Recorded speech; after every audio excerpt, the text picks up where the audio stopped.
Bienvenue sur le podcast du Monday Meeting. Mais qu'est-ce que le Monday Meeting ? C'est la rencontre d'amis entrepreneurs réunis autour d'une table ronde afin de discuter en toute simplicité de leur parcours dans l'entrepreneuriat. Aujourd'hui, on reçoit une invitée.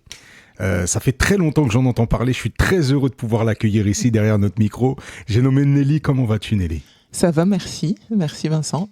Écoute, pour mener cette discussion, cette conversation, cet épisode de ce podcast du Monday Meeting, je vais être accompagné de mes deux fidèles comparses et associés tels qu'ils sont nommés dans ce podcast, et j'ai nommé Félix. Yes, salut à tous. Et j'ai nommé Serge. Est-ce que tu as senti la pression de regard?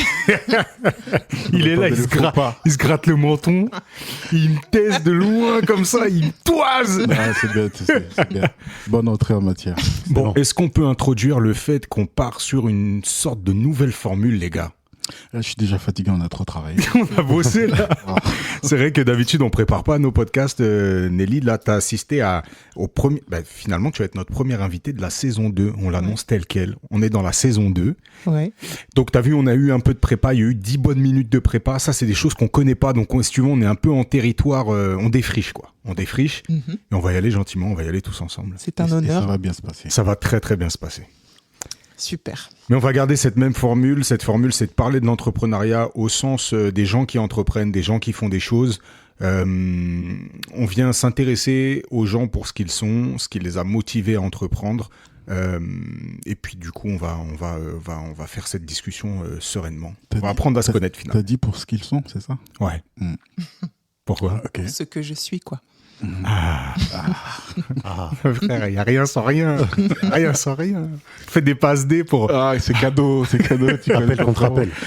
Donc restez bien branchés, c'est juste un petit teasing. Vous verrez pourquoi ça prend sens au cours de l'émission. Nelly, on a une question qui est formulée en toute simplicité, mais qui relève d'une complexité hors norme. Nelly, qui es-tu ? Ok, effectivement. Donc je suis Nelly, chanteuse. Je commencerai par ça, puisque ça commence depuis toute petite, en fait. Donc, je vais commencer par chanteuse. Je suis entrepreneuse aussi, à côté de ça, toujours dans le domaine de la musique. Je suis une femme passionnée, en quête d'une sorte d'absolu. Et voilà, ce qui m'anime essentiellement, c'est de trouver une sorte de paix, de sérénité dans ma vie, et c'est la musique qui m'y aide beaucoup. Donc on va dire que la trame essentielle, elle est là. Écoute, tu as posé la trame de cet épisode en tout cas. J'entends chanteuse depuis le plus jeune âge, j'entends entrepreneuse, j'entends enquête. Ici, on a l'habitude de s'appuyer sur un arc narratif qui s'appelle le voyage du héros. Et donc ce voyage du héros part d'un monde ordinaire, et puis un événement où un personnage vient emmener le héros dans une quête, dans son voyage extraordinaire. Et on va cheminer un petit peu comme ça. Mais tu nous as parlé de ce chant, cette passion pour le chant, parce que tu as dit femme passionnée. Exact. Ça, c'est important aussi. Cette passion pour le chant qui remonte à l'enfance, à quel moment tu la situes, cette arrivée du chant, de la musique dans ta vie ? Alors, j'ai un souvenir très précis. J'ai 4 ans. Donc, c'est il y a très, très longtemps. Et ma mère m'emmène à son travail. Et ce jour-là, je décide de monter sur le bureau. Et je dis, écoutez-moi, je vais chanter. Ça, c'est un événement marquant dans mon histoire, un ancrage, en fait. Et très tôt, ma mère se rend compte que j'aime ça. Et me met au conservatoire très jeune. Donc à l'âge de 8 ans, je commence déjà mes premiers pas dans le conservatoire, chorale. Je fais même du trombone à coulisses. Ok. Ouais. Et je vous raconterai peut-être pour la petite histoire, comme il n'y a pas de hasard dans la vie, puisque cet homme qui m'a enseigné le trombone à coulisses est devenu comme une sorte de père spirituel pendant un temps. Et 25 ans après, je me rends compte que mon père faisait du trombone à coulisses, quoi. Donc, sans que tu le saches auparavant. Sans que je le sache, exactement. J'allais te demander d'où vient ce choix du trombone à coulisses. Tu sais, il y a toujours des instruments comme ça, un petit peu annexes, c'est-à-dire que c'est pas piano, guitare, batterie comme la plupart des gens font. C'est ça. Et je me suis toujours demandé, tu sais, d'où venait cette vocation-là pour certains instruments. Bon, je me suis principalement posé la question de ceux qui font le triangle dans les orchestres, tu vois, avant de savoir que ces gens-là faisaient tout plein de petits instruments et que c'est des percussionnistes finalement. Mais Aucun ouais. respect. toi. Vraiment zéro. Franchement, je sais pas ce qu'il voulait dire. Non, là, et c'est là où il commence à s'enfoncer. Voilà, attends, c'est là où ça devient marrant. Bougez pas. Vas-y, frérot. Allez. Non, on tire sur personne dans ce podcast. Sauf sur C'est un Rudy podcast bienveillant. Mais non, mais c'est vrai que ça m'interrogeait, tu sais. Et puis en musique, il y avait ce truc-là à l'école de la flûte à bec. Bah, je comprends pour la complexité, le fait que ce soit très. Mais c'est vrai qu'après, tu te poses la question. Attends, qui après ça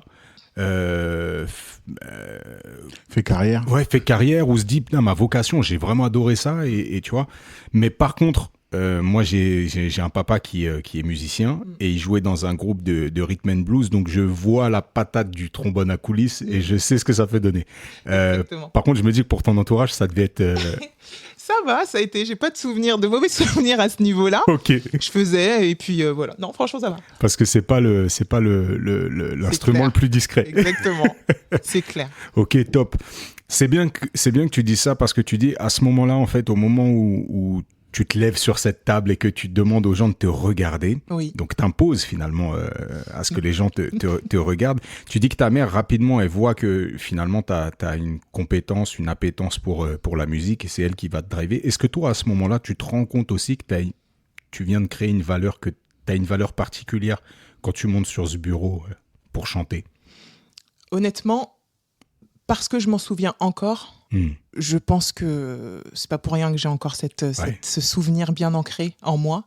Et c'est comme s'il y a quelque chose qui me disait t'es faite pour non pas obliger les gens à venir te voir, mais pour être au-devant de la scène. Et voilà quoi. C'est un rôle que tu acceptes en fait, comme j'acceptais. Que t'acceptais. On va voir après, pendant le voyage du héros, tout ce qui s'est passé, parce qu'on passe de l'ombre à la lumière. Commencer à noter les pièces à conviction, là. Mais oui, à ce moment-là, effectivement, c'est clair et c'est naturel, en fait. Je pense que tout le monde a des prédispositions et petit, c'est venu très vite à moi, quoi. Très bien. Je vois tout plein de choses qui me font appel à mon propre parcours et j'ai hâte de cheminer sur ce voyage du héros avec toi dans cette discussion. Du coup, de ce que tu as laissé entendre, tu as grandi dans un contexte familial où le papa n'était pas présent, c'est ça? Exactement. D'accord. Tu vas au conservatoire, tu fais tes gammes, comme on dit. So boring, mais oui, je l'ai fait. T'as pas aimé ça? Non, j'ai pas aimé ça parce que tout ce qui est en lien avec le cadre, c'est très compliqué pour moi, on va dire. Okay. Et tout ce qui est classique aussi, c'était pas quelque chose que j'aimais faire. Par contre, toute la partie rythmique, j'aimais beaucoup. Pourtant, c'est quand même relativement cadré. Mais tout ce qui était apprentissage de notes et tout, vraiment, j'en ai bavé, quoi. Donc à bas le solfège. Franchement, je dirais pas ça, mais je dirais que un peu des deux, c'est bien. L'école de la vie et le solfège, c'est pas mal. Ok. Est-ce que finalement, moi, j'ai pratiqué la musique, mais je suis jamais allé au conservatoire. C'est un de mes petits regrets, justement, le solfège, parce que j'ai l'impression que finalement, c'est comme apprendre une langue. Oui. Mais j'ai toujours vu ça, mais peut-être avec beaucoup de préjugés, comme un truc qui tue la spontanéité de la musique. Tu vois, le conservatoire, je parle.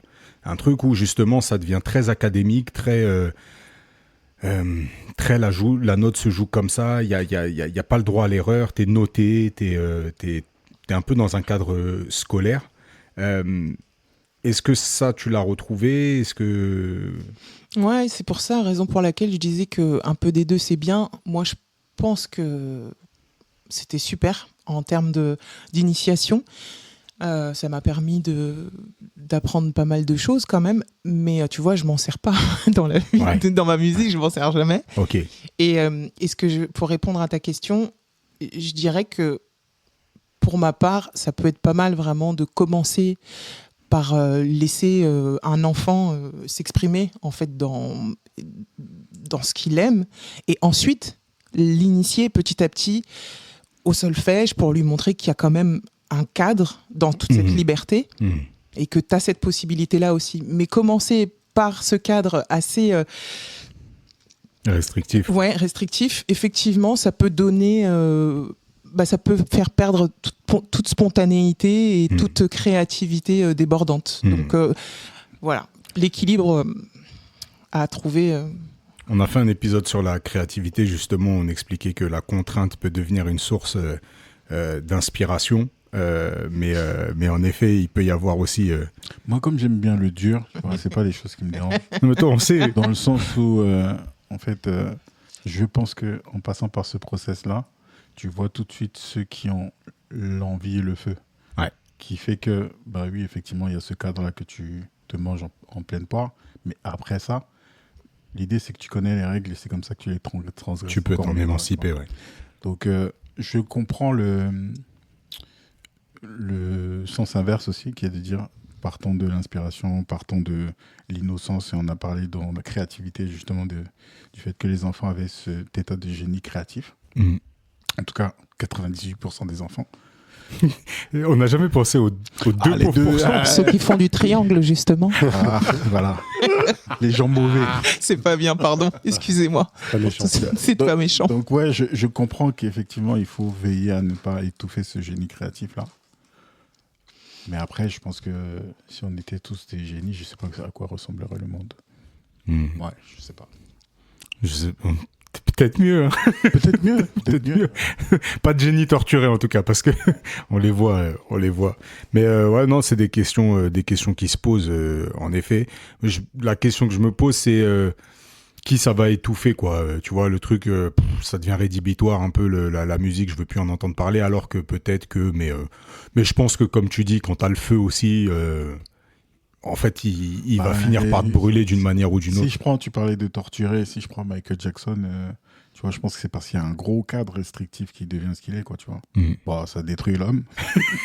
Voilà. Ouais, se retient que l'œuvre, c'est pas mal, mais... Mais voilà, si on veut des œuvres qui te transpercent, j'ai l'impression qu'il faut passer par un truc assez hardcore, quoi. Je pense que chacun vraiment a son parcours de vie et que chacun chemine pour prendre le meilleur. Il n'y a pas de règles. J'ai vu une femme dans un TEDx il n'y a pas très longtemps qui a commencé dans un cadre très restrictif, la danse classique. Il n'y a pas plus restrictif, à mon sens. Ouais. Et vraiment, donc, elle a essayé vraiment... Donc, il y a toute une atmosphère de compétition où elle en souffrait énormément. Elle a voulu rentrer dans les plus grandes écoles. Ça a été très, très compliqué. Je crois qu'à un moment donné, elle y est arrivée au bout de la 2e fois. Quand elle est sortie de là et qu'elle a commencé à rentrer dans les ballets, elle voyait, elle y trouvait pas sa place. Mais à ce moment-là, il y a quelque chose de plus grand qui lui a dit, et cette force en fait qu'elle a eue de transcender ça, parce qu'elle aimait plein d'autres choses à côté, telles que le modèle, être top modèle ou plein de choses comme ça. Et aujourd'hui, elle est hyper connue en faisant du classique, mais hors cadre. Ouais. Donc c'est génial de pouvoir transcender ça, et je pense que c'est une histoire de vie. Hein. Ouais, moi je suis d'accord, clairement. On a cet enfant-là, la petite Nelly, du coup, qui va au conservatoire, qui aime la musique. À ce moment-là, est-ce qu'il y a un genre musical pour lequel tu flambes ou tu prends un peu tout ce qui vient? À ce moment-là, j'ai 8 ans au conservatoire et j'habite à Aix-en-Provence, donc dans un environnement qui... ne me ressemble pas à mon sens et je le sens en fait au fond de moi qu'il y a quelque chose qui manque, mais je prends quand même tous les chanteurs français de l'époque tels que Francis Cabrel, donc je suis devenue fan et merci à lui parce que c'est pour ça que je suis auteur aujourd'hui. Je dirais pas que je suis un auteur de dingue comme lui, pas du tout, mais j'estime que grâce à lui, vraiment, j'ai pu découvrir toutes ces mélodies, toute cette plume un peu poétique. Et puis, j'ai découvert Annie Cordy et tout le tralala. Mais la black music... Alors, ma mère aussi écoutait beaucoup de jazz, beaucoup de musique caribéenne, puisque je suis caribéenne. Donc, Donc j'ai quand même baigné dans un environnement musical assez chaud et noir pour le coup là. Mais de l'autre côté, j'ai fait ma petite tambouille et je commençais à écrire mes textes toute seule, à faire mes mélodies toute seule, mes petits poèmes toute seule, avec ce que j'avais. Ok. Donc assez éclectique. T'as des frères et sœurs ou pas, Nelly? J'ai grandi en étant fille unique du côté de ma mère. Ok. Donc très seule dans ma bulle et dans ma créativité. C'est bien, c'est bien, c'est bien. Ok. Donc tu as pu faire naître tout un tas de possibilités, oui. de personnages que tu as pu incarner toi-même. Je capte. Tu parles de ce père spirituel qui rentre un peu dans ta vie et qui va t'accompagner à travers finalement cet instrument qui est le trombone à coulisses. À quel moment ça intervient, ça? Donc Monsieur Mancio, au cas où, on ne sait jamais. On le salue. Dédicace. Donc initiation à la rentrée de trombone à coulisses. Il arrive, il montre son instrument et qui veut s'inscrire. Il n'y a que 2 personnes qui lèvent la main. Bon, ok. Je ne sais même pas pourquoi à ce moment-là. Et puis j'y vais. Et à chaque fois, je me sens bien. Je me sens protégée. Mais sans qu'il fasse quoi que ce soit, c'est juste ce qu'il est qui me met dans un sentiment de sécurité dont j'avais visiblement besoin à ce moment-là. Et je m'en suis rendu compte bien plus tard qu'il avait cette représentation masculine, paternelle dont j'avais besoin. Donc c'est après, donc là, pendant tout ce temps-là, parce que j'en ai fait 7 ans quand même de trombone à coulisses. Non, juste je kiffe et je prends la vibe et je me sens bien. T'as quel âge quand il arrive pour faire cette initiation-là? J'ai 8 ans. Ok, donc ça intervient relativement tôt. Ouais. Ok. Donc, ça devient ton professeur de trombone à coulisses. Oui. Quel niveau tu as en trombone à coulisses aujourd'hui? 0. Vraiment, mettez-moi un trombone à coulisses et je ne sais pas ce que je pourrais faire. Ça fait longtemps. J'ai commencé très jeune. Et puis ensuite, je suis partie, on a déménagé en région parisienne avec ma mère. Donc j'ai continué à l'adolescence, mais très vite, les garçons et le basket et la musique autre que ça m'ont attrapé. Donc j'ai très vite lâché l'affaire. Ok. Lui, ce monsieur Mancio, oui. Monsieur Mancio, lui, il est resté sur Aix-en-Provence? Exact, je ne l'ai jamais revu. D'accord. Un jour, je suis partie, il y a quelques années, au conservatoire, mais ce n'est plus le conservatoire d'Aix-en-Provence. Mais il avait pris sa retraite et tout. Ok. Mais voilà, en tout cas... Si la vie l'amène à entendre ce podcast, on le salue. Malheureusement. Quand tu dis... je trouve l'image forte, là, père spirituel. À ce moment-là, toi, tu t'en rends pas forcément compte. Comme tu dis, tu sens juste que sa présence te rassure, en fait, et te sécurise. C'est après coup que tu arrives à te dire que finalement, il y a une dimension un peu spirituelle dans cet accompagnement? Ouais, c'est après coup. Ok. Bien longtemps après. Ok. Aix-en-Provence, tu dis que ce cadre-là n'est pas le tien. Ça te ressemble pas. Je dirais que j'ai pris le meilleur parti de cet espace, de cet environnement. Il y a eu des choses magnifiques. Je suis très contente d'avoir grandi là-bas dans un environnement pareil. Mais effectivement, je ne m'y retrouvais pas du tout. Qu'est-ce que ça fait de changer, de déménager, de changer de territoire, justement? Ah, c'était... Waouh. Ah ouais, il y a plein de personnes qui ont la même couleur de peau que moi. Et puis je découvre le gospel, je découvre le hip-hop, le R&B, truc de ouf. On va me prendre pour une campagnarde, mais c'est un peu ça. Tu découvres. Je découvre la black music. L'eau courante. Il est en forme. Non, il a pétard. Appelez-moi Nelly Ingalls. Nelly Ingalls. Mais non, à ce moment-là, en fait, toujours pareil, de façon très inconsciente. Je découvre un autre environnement avec un quartier populaire et avec Ado FM à l'époque. Enfin non, je sais même pas si c'était Ado FM, non, même pas encore. Mais voilà, la black music et tout ça, quoi. Et oui, là je m'y retrouve et je me sens comme à la maison, quoi. Ouais, il y a un autre horizon qui se propose à toi. Ouais. Exactement. Ok. Donc c'est un choc, mais il est positif. En tout cas, tu le vis bien. Ouais. Ok. Là, quand t'arrives, t'as quel âge pour situer? J'ai 11 ans. Ok. Attends. Non, j'ai 11 ans. Je suis arrivée à 4 ans Oh, j'ai beaucoup déménagé. Ok. Et puis ensuite, je suis arrivée à 11 ans. Ok. Tu chemines, l'école, comment ça se passe? T'es une bonne élève, élève moyenne, élève laborieuse? Nous souffrons. Je pense que je suis une élève qui est déjà dans sa bulle et qui a souvent la tête dans les étoiles. Donc, et tout ce qui est en lien, une fois de plus, avec le cadre, c'est pas quelque chose qui me happe. Tout ce qui est en lien avec... Des jeunes, en fait, je ressentais donc toutes ces choses en lien avec la compétition, en lien avec cette pression où il fallait exceller. C'était un peu compliqué, donc je fuyais un peu cette réalité. Ok.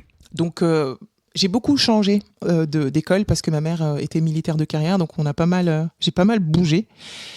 Donc, à certains moments, j'étais pas très bonne à l'école, on va dire ça comme ça. Et à certains moments, quand on me mettait la pression, puisque sous la pression, visiblement, j'excelle, j'étais numéro 1, quoi. Il y a Serge qui vient de croiser ses bras activement. Sous la pression, j'excelle. Les diamants sont créés sous la pression. C'est vrai, c'est vrai. Pas trop, quand même. Pas trop. Un peu beaucoup, un peu beaucoup. Ok. Les gars, ils m'aident pas trop aujourd'hui, mais... Non, j'essaie de voir jusqu'où tu peux tenir. C'est quand je vais commencer à envoyer, ça va piquer. C'est pas un souci. Est-ce qu'il y a un autre moment dans cet âge-là où tu décides de remonter sur une table et de brutaliser ton public?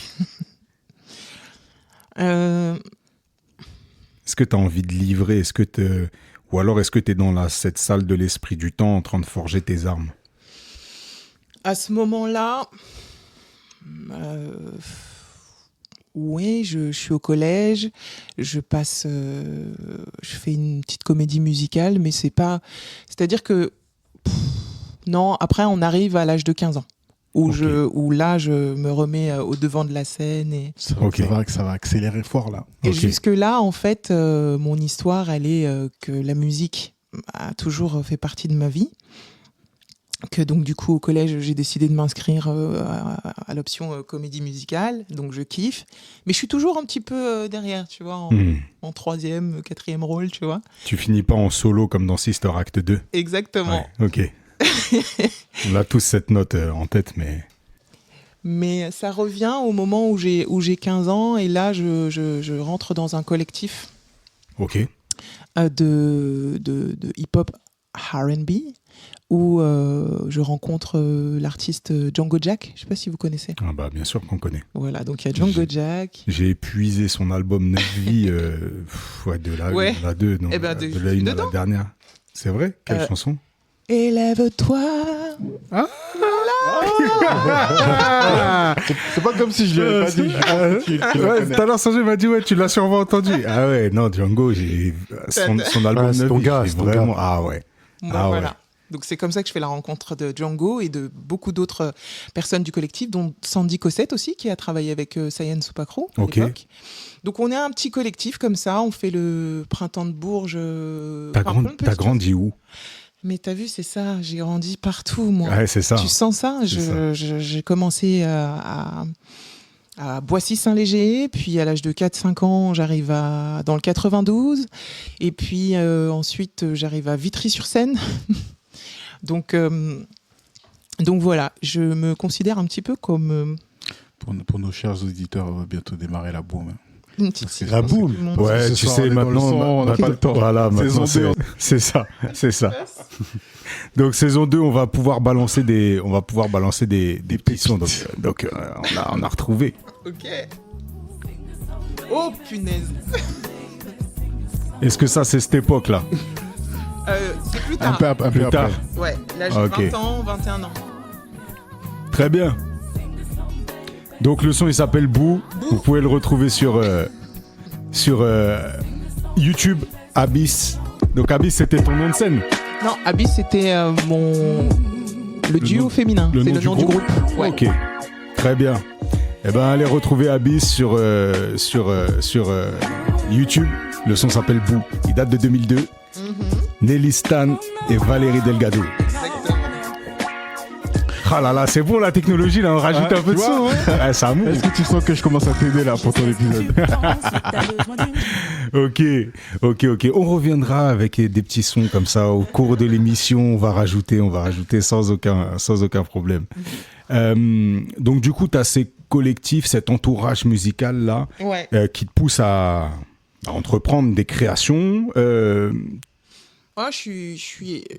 Oui, exactement. C'est là que je commence vraiment mon premier studio. Ouais. C'est trop chou, là, tu vois, tu viens de me rappeler un souvenir.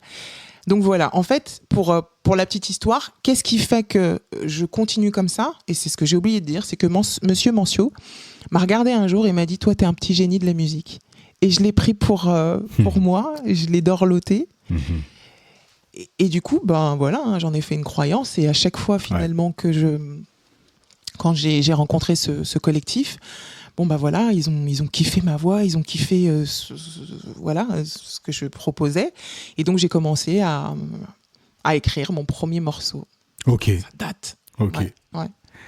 On salue ce Monsieur Mancio une fois de plus parce que on l'a déjà dit dans des épisodes, mais il y a justement des accompagnateurs comme ça dans la vie. Il y a aussi des destructeurs qui, en une phrase, en fait, peuvent installer une croyance. Le pouvoir des mots. Ouais, le pouvoir des mots, c'est qu'il n'y a pas besoin de beaucoup de mots qui se succèdent pour qu'on installe une croyance en soi. Et c'est beau, en fait, quand justement il y a une personne qui vient sceller ou installer cette croyance dans le cœur d'un môme, de se dire je suis un petit génie de la musique, en fait. Et ça ne te quittera pas parce que c'est comme ça. Et puis ça forge ça nourrit l'ego.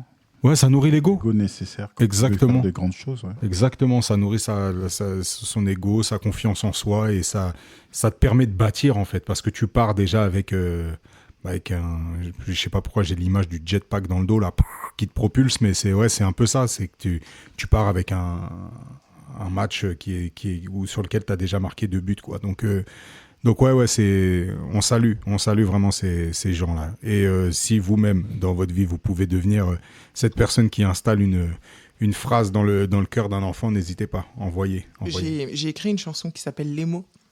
Vous pouvez retrouver sur mes réseaux sociaux, sur Instagram. C'est juste un petit bout, mais c'est exactement de ça dont ça parle. C'est-à-dire que j'ai rencontré autant des personnes qui ont pu planter cette graine d'amour, et puis de l'autre côté aussi, une graine qui a germé et qui fait un peu la guerre à l'autre. Ouais, tu m'étonnes. Qui peut mettre des doutes, enfin voilà, des choses comme ça, mais oui. On salue tous ces semeurs de lumière là. C'est clair.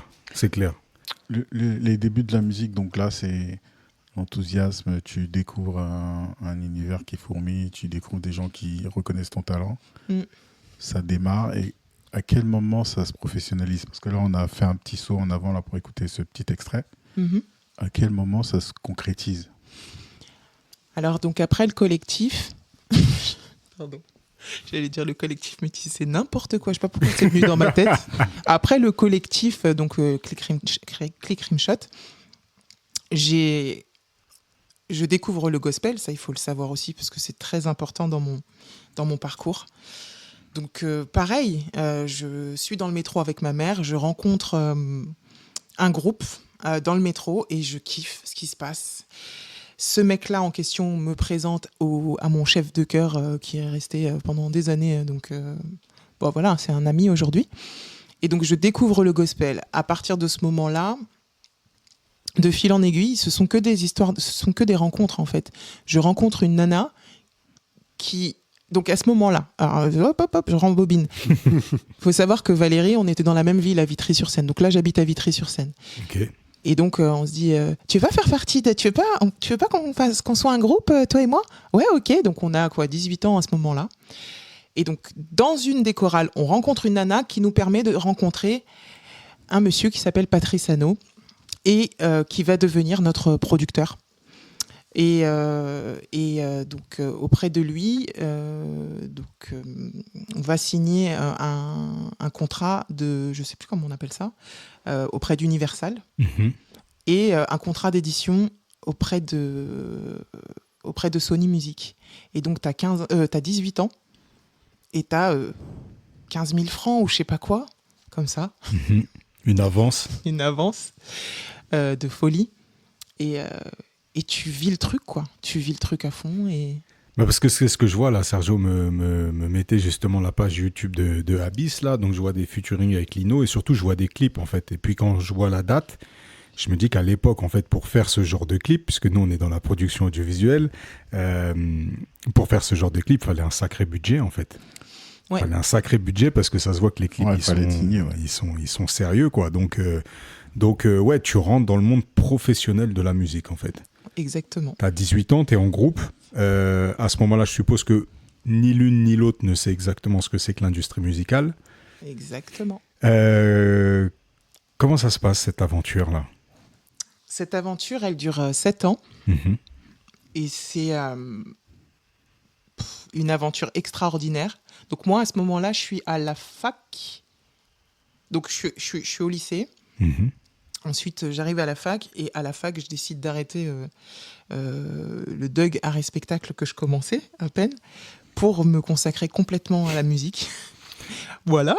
Et donc, je décide de suivre l'aventure. On passe des nuits blanches à écrire, à chanter. C'est juste une sensation extraordinaire. Mm-hmm. On part à New York, il nous emmène manger au restaurant avec Jaggy Dage. À un moment donné, on a failli faire un duo avec Jaggy Dage, ce qui ne s'est pas fait, mais on rencontre beaucoup d'artistes et on commence à préparer un projet d'album, Soul R&B, où en featuring, il y a Diams, il y a Pete Bacardi, enfin voilà, on commence à créer autour de nous un engouement et les gens valident quoi, ce qu'on fait. Ouais. On chante un morceau ou deux, parce que d'ailleurs ce qu'on vient d'écouter, c'est Vibe qui nous écrit ce texte, donc on travaille avec lui. Enfin voilà, t'es jeune, t'es là, tu vis le truc. Et puis à un moment donné, tu te retrouves à faire un morceau de zouk R&B avec, comment il s'appelle, le gars d'Arsenic. Lino. Exactement, avec Lino. C'est dans ma playlist, ça, depuis des années. Un morceau qui s'appelle La Nuit, dans une compilation qui s'appelle Kimberly Zouk. Et là... Est-ce qu'on se l'écouterait pas ? On va l'écouter. Fini l'anecdote, mais après on va se l'écouter. Ouais. Bah, franchement, on se rend pas compte, mais on devient numéro 1 pendant je sais pas combien de temps. Le morceau pète, quoi, et on commence à partir en tournée. Voilà. C'est arrivé brutalement. Mais non, c'est toi, ça. C'est ça. Ok, d'accord. Est-ce que ça coule pas dans la Custos Mobile, ça ? Mon daron lui-même écoutait cette musique. Et donc on est parti en Afrique, on est parti aux Antilles, faire des tournées. Enfin, c'était de la folie, quoi. Tu suis le truc, t'as une vingtaine d'années à ce moment-là et tu vis, le truc, quoi. Tu vis l'aventure. Ah, c'est un délire. Eh oui. Comment ça se passe justement dans le cerveau finalement d'une jeune fille, d'une jeune femme même, quand tu tutoies la célébrité, la notoriété et surtout le concept de réussite, de succès finalement, tu vois, parce que ça reste un milieu qui est très élitiste. Il y a beaucoup d'appelés, très peu de recrues. Mm-hmm. Comment ça se passe ? T'arrives à garder un peu les pieds sur terre ou tu sens que tu es en train de rentrer dans un monde que tu maîtrises pas ? Alors c'est intéressant ta question parce que jusque-là tout va bien. Jusque-là je suis... T'es dans ta chute. Je suis dans ma kiffance et je suis... non, je suis juste en train de profiter de cette aventure, mais voilà, de façon très... saine. Ouais, exactement. C'est plus tard que ça se complique. C'est plus tard quand je commence à ressentir un sentiment de déception, un sentiment d'échec, puisque je ne sors pas l'album. Le groupe s'arrête. Ok. J'ai 24 ans. Je décide même de faire un bilan de compétences parce que je me dis la musique, c'est pour moi, c'est peut-être plus pour moi. T'as arrêté le Doug troubadour, donc tu peux plus y retourner. T'as capté ? Il est en pétard. Oh là là. Donc, tout le système scolaire contre les avant-derniers de la classe, il est chaud aujourd'hui. Donc, je regrette même pas. Je regrette même pas d'avoir arrêté l'art et spectacle. Je suis très heureuse d'avoir fait cette aventure, mais voilà, dans mon process, je me sens déçue, je me sens dans un sentiment d'échec. Qu'est-ce que je vais faire ? J'ai 24-25 ans, qu'est-ce que je vais faire ? 3 mois de tests. auprès d'un monsieur très charmant qui représente aussi vraiment ce côté paternel et très protecteur, donc ça c'est quand même assez drôle, pendant 3 mois, et qui finit par me dire, écoutez, mademoiselle, vous êtes faite pour la musique, quoi. Ok. C'est un truc de dingue, hein. Ouais. Je l'ai encore, hein, ce dossier-là. La musique et l'auto-entrepreneuriat. À ce moment-là, je me dis, quoi, l'auto quoi? Enfin, non, c'est quoi, de quoi on me parle à moi? Et pour répondre à ta question, qui était laquelle déjà? Qui était, finalement, comment tu... Ouais, donc à ce moment-là, je suis déçue, que ce soit des maisons de disques ou autre chose. Alors oui, j'ai vécu ça en toute innocence, tout ça, mais il y a des moments où, sachant que je suis quand même quelqu'un d'assez hypersensible, maintenant je peux mettre ce mot-là. Avant, je ne savais pas, mais il y avait tout un environnement quand même autour qui et toute une façon de faire et d'agir, comme s'il y avait des codes à adapter, à adopter pour se sentir comme un poisson dans l'eau dans ce milieu-là. Mhm. Tu vois, c'est comme si tu avais vraiment, voilà, soit comme ça, fais comme ça, ça va. Enfin, et moi, des fois, j'avais pas du tout, je comprenais pas toujours en fait cette façon d'être, cette façon de faire. Donc petit à petit, moi-même, j'ai commencé à te mettre en retrait, à m'enfermer, à me mettre en retrait, à pas forcément comprendre ce qui m'arrivait. Et à pester même un peu sur toute cette industrie, en fait, l'industrie en soi. Ouais. Pas tant tout ce que ça me procurait, mais, enfin, donc la musique et tout ça, mais plutôt l'industrie. Et donc, au moment où je fais le bilan de compétences, t'as une femme qui m'appelle et qui me dit, voilà, j'ai entendu parler de toi et on aimerait bien savoir si tu peux faire passer l'audition pour faire les chœurs de Vita pour une tournée. Moi, je sais pas de quoi on parle. Mhm. Et je me dis, bon, bah vas-y, ok. Et à ce moment-là, tu vois, je m'enferme, je suis plus au devant et j'accepte complètement d'être derrière parce que je suis un peu dégoûtée, Ouais. tu vois. Et, C'est plutôt et qui va apeurée. prendre les balles, quoi. Exactement. Et un peu, finalement, apeurée, ouais. Il y a quelque chose comme ça qui me... Donc toutes les balles que Vita a prises, c'était de ta faute alors? Non, pas du tout.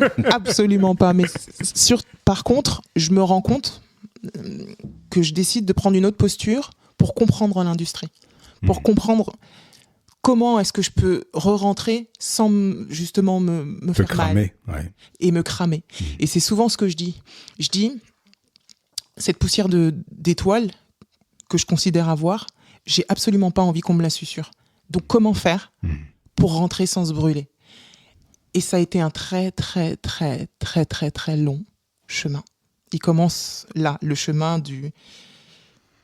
je sais pas, du héros, je pense. On appelle ça la caverne. Ah là, on rentre dans la grotte fort. Ok.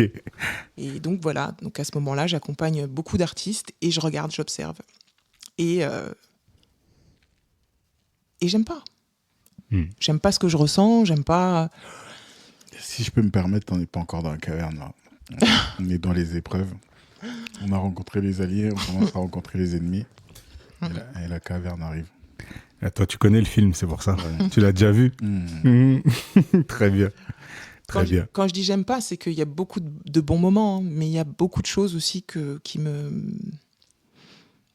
ne correspondent pas avec qui je suis. Mais à ce moment-là, j'ai une vingtaine d'années et je connais pas mon mode d'emploi. Mais tu parles de l'industrie ou tu parles du fait d'être en retrait à ce moment-là? En fait, je parle du fait de... Même si je suis donc en retrait dans le cadre des tournées et tout ça, en fait, je suis toujours dans l'industrie, mais même en recul, j'observe et je vois que j'ai du mal, en fait, à faire partie de ça. À faire partie de ça, tu vois. On se situe en quelle année à peu près là? Là, on est en 2006-2007. Ok. Donc, j'ai 25 ans. Et à ce moment-là, il y a Diams qui... Donc Vita, on commence par Vita, qui kiffe la façon dont je chante. À un moment donné, je prends une guitare qui est assez émue et qui demande à Diams de venir me voir, qui était directrice artistique à ce moment-là de la Motown. Ouais, Motown, ouais. C'est ça. Et donc, Motown France. Et donc là, elle aime beaucoup ce que je fais. Et elle décide de me faire passer en première partie à l'Élysée-Montmartre et à l'Olympia. Ok. Donc en même temps, en parallèle avec Ben l'Oncle Soul. Ok. Et il y a excusez-moi, je cherche mes mots, une potentielle signature à la Motown à ce moment-là. Ok. Mais toujours pareil, en fait, ça se fait pas parce que je crois qu'il y a une force plus grande que moi, et peut-être un ego aussi, qui veut pas et qui se protège de quelque chose. Mais tu sais pas quoi. À ce moment-là, ouais. Ok. Tu comprends pourquoi on n'est pas encore dans la caverne. Je capte. D'où ça devient cette hypersensibilité, ou au moins à quel moment tu te rends compte que tu as ce pouvoir-là, cette capacité d'analyse dans la vie en général? Je fais juste une petite aparté sur le parcours. Bonne question. Je saurais même pas te le situer parce que au départ je le subis. Donc non, ça pourrait être pas mal de savoir à quel moment je le subis plus finalement. En fait non, c'est pas vrai, je le subis encore un peu. J'allais dire, Je le subis encore. C'est un truc qui te quitte pas. ça quitte jamais. Sache que c'est là pour rester. En fait, Ça va pas bouger. Tu peux juste apaiser ta réaction face aux signaux. Et les signaux, ils viennent te fouetter quand même. Hein. Ouais, c'est vrai. Alors je sais pas vraiment à quel moment je pose les mots dessus. Mais je sais juste qu'à l'âge de 24-25 ans, pareil en fait. Donc il y a un grand tournant finalement à cet âge-là où je décide de... ça s'impose à moi en fait. Où je me retrouve face à une sorte de mur où j'ai besoin d'avoir des réponses à mes questions, savoir d'où je viens, pourquoi, comment. Et j'entame un chemin initiatique à partir de ce moment-là. Et je sais pas à quel moment je mets le mot hypersensibilité. Je sais juste que je le prends de plein fouet. Et que petit à petit, je commence à savoir comment confectionner mon gilet pare-balles, quoi. Je sais pas, c'est... Tu dis que tu triple épaisseur. Kevlar plus. Ouais. Tu dis que tu démarres un parcours initiatique, c'est quoi? C'est toi qui décides de partir dans un combat, dans une lutte, dans un truc où tu sais que tu vas devoir cheminer, ou alors c'est que après coup, maintenant que tu as fait le parcours, que tu te rends compte que c'était un parcours initiatique, mais que tu n'étais pas forcément consciente à ce moment-là? J'étais pas forcément consciente à ce moment-là. Ok. Je l'ai fait parce que ça s'imposait à moi, mais c'est plus tard que je me suis rendu compte que c'était un chemin initiatique. Ok, donc t'as cette... Il est chaud ce soir, il est... Ouais, laissez travailler. Il est chaud. T'as cette compréhension de ton environnement, tu sais que t'es en rejet, t'es en refus, et là, donc, du coup, tu vas partir de cet environnement, qu'est-ce que tu fais? C'est quelle question ça, finance? Il faut vraiment que je... Ouh là là, comment je vais expliquer? Comment je vais expliquer ça? Ici, on a parlé de beaucoup de sujets, beaucoup de domaines. Jusque-là, en fait, t'es dans la musique, donc tu as commencé par le groupe. Finalement, tu disparais, tu reviens, mais tu te caches derrière les autres. Donc, c'est la musique des autres. À quel moment tu recommences à faire ta musique à toi? Je l'ai faite parallèlement, parce que juste après le groupe, j'ai découvert en fin de compte que j'avais une créativité incroyable que je ne pouvais pas exprimer dans le groupe Abyss. Et donc je découvre, donc là je kiffe, mais je le garde pour moi. Je kiffe toute la créativité qui en ressort. J'écris, je m'exprime, mais je garde pour moi. Je garde, c'est comme un trésor que je garde pour moi. Je crois que j'ai fait l'écureuil et ça a duré pendant très très très très longtemps, quoi. Donc c'est quoi, 5 ans, 10 ans? 10 ans. Ok. Mon album, il aurait pu sortir par exemple depuis très longtemps, et c'est tout un combat de dépouillement pour revenir au devant de la scène, même si j'ai fait pas mal de choses. Hein. Je comprends tout à fait. Ton parcours, il me parle à 200%. Donc, ouais. Moi, il y a une question qui me taraude un peu. Tu dis, si tu as envie d'y répondre ou pas. Tout à l'heure, tu parlais de voyage initiatique qui commence. Et tu as commencé l'épisode en disant que 25 ans après avoir fait du trombone à coulisses, tu t'étais rendu compte que ton père en faisait aussi. Est-ce qu'il y a un lien entre les deux, entre ce rite initiatique, du coup, et peut-être renouer avec tes origines?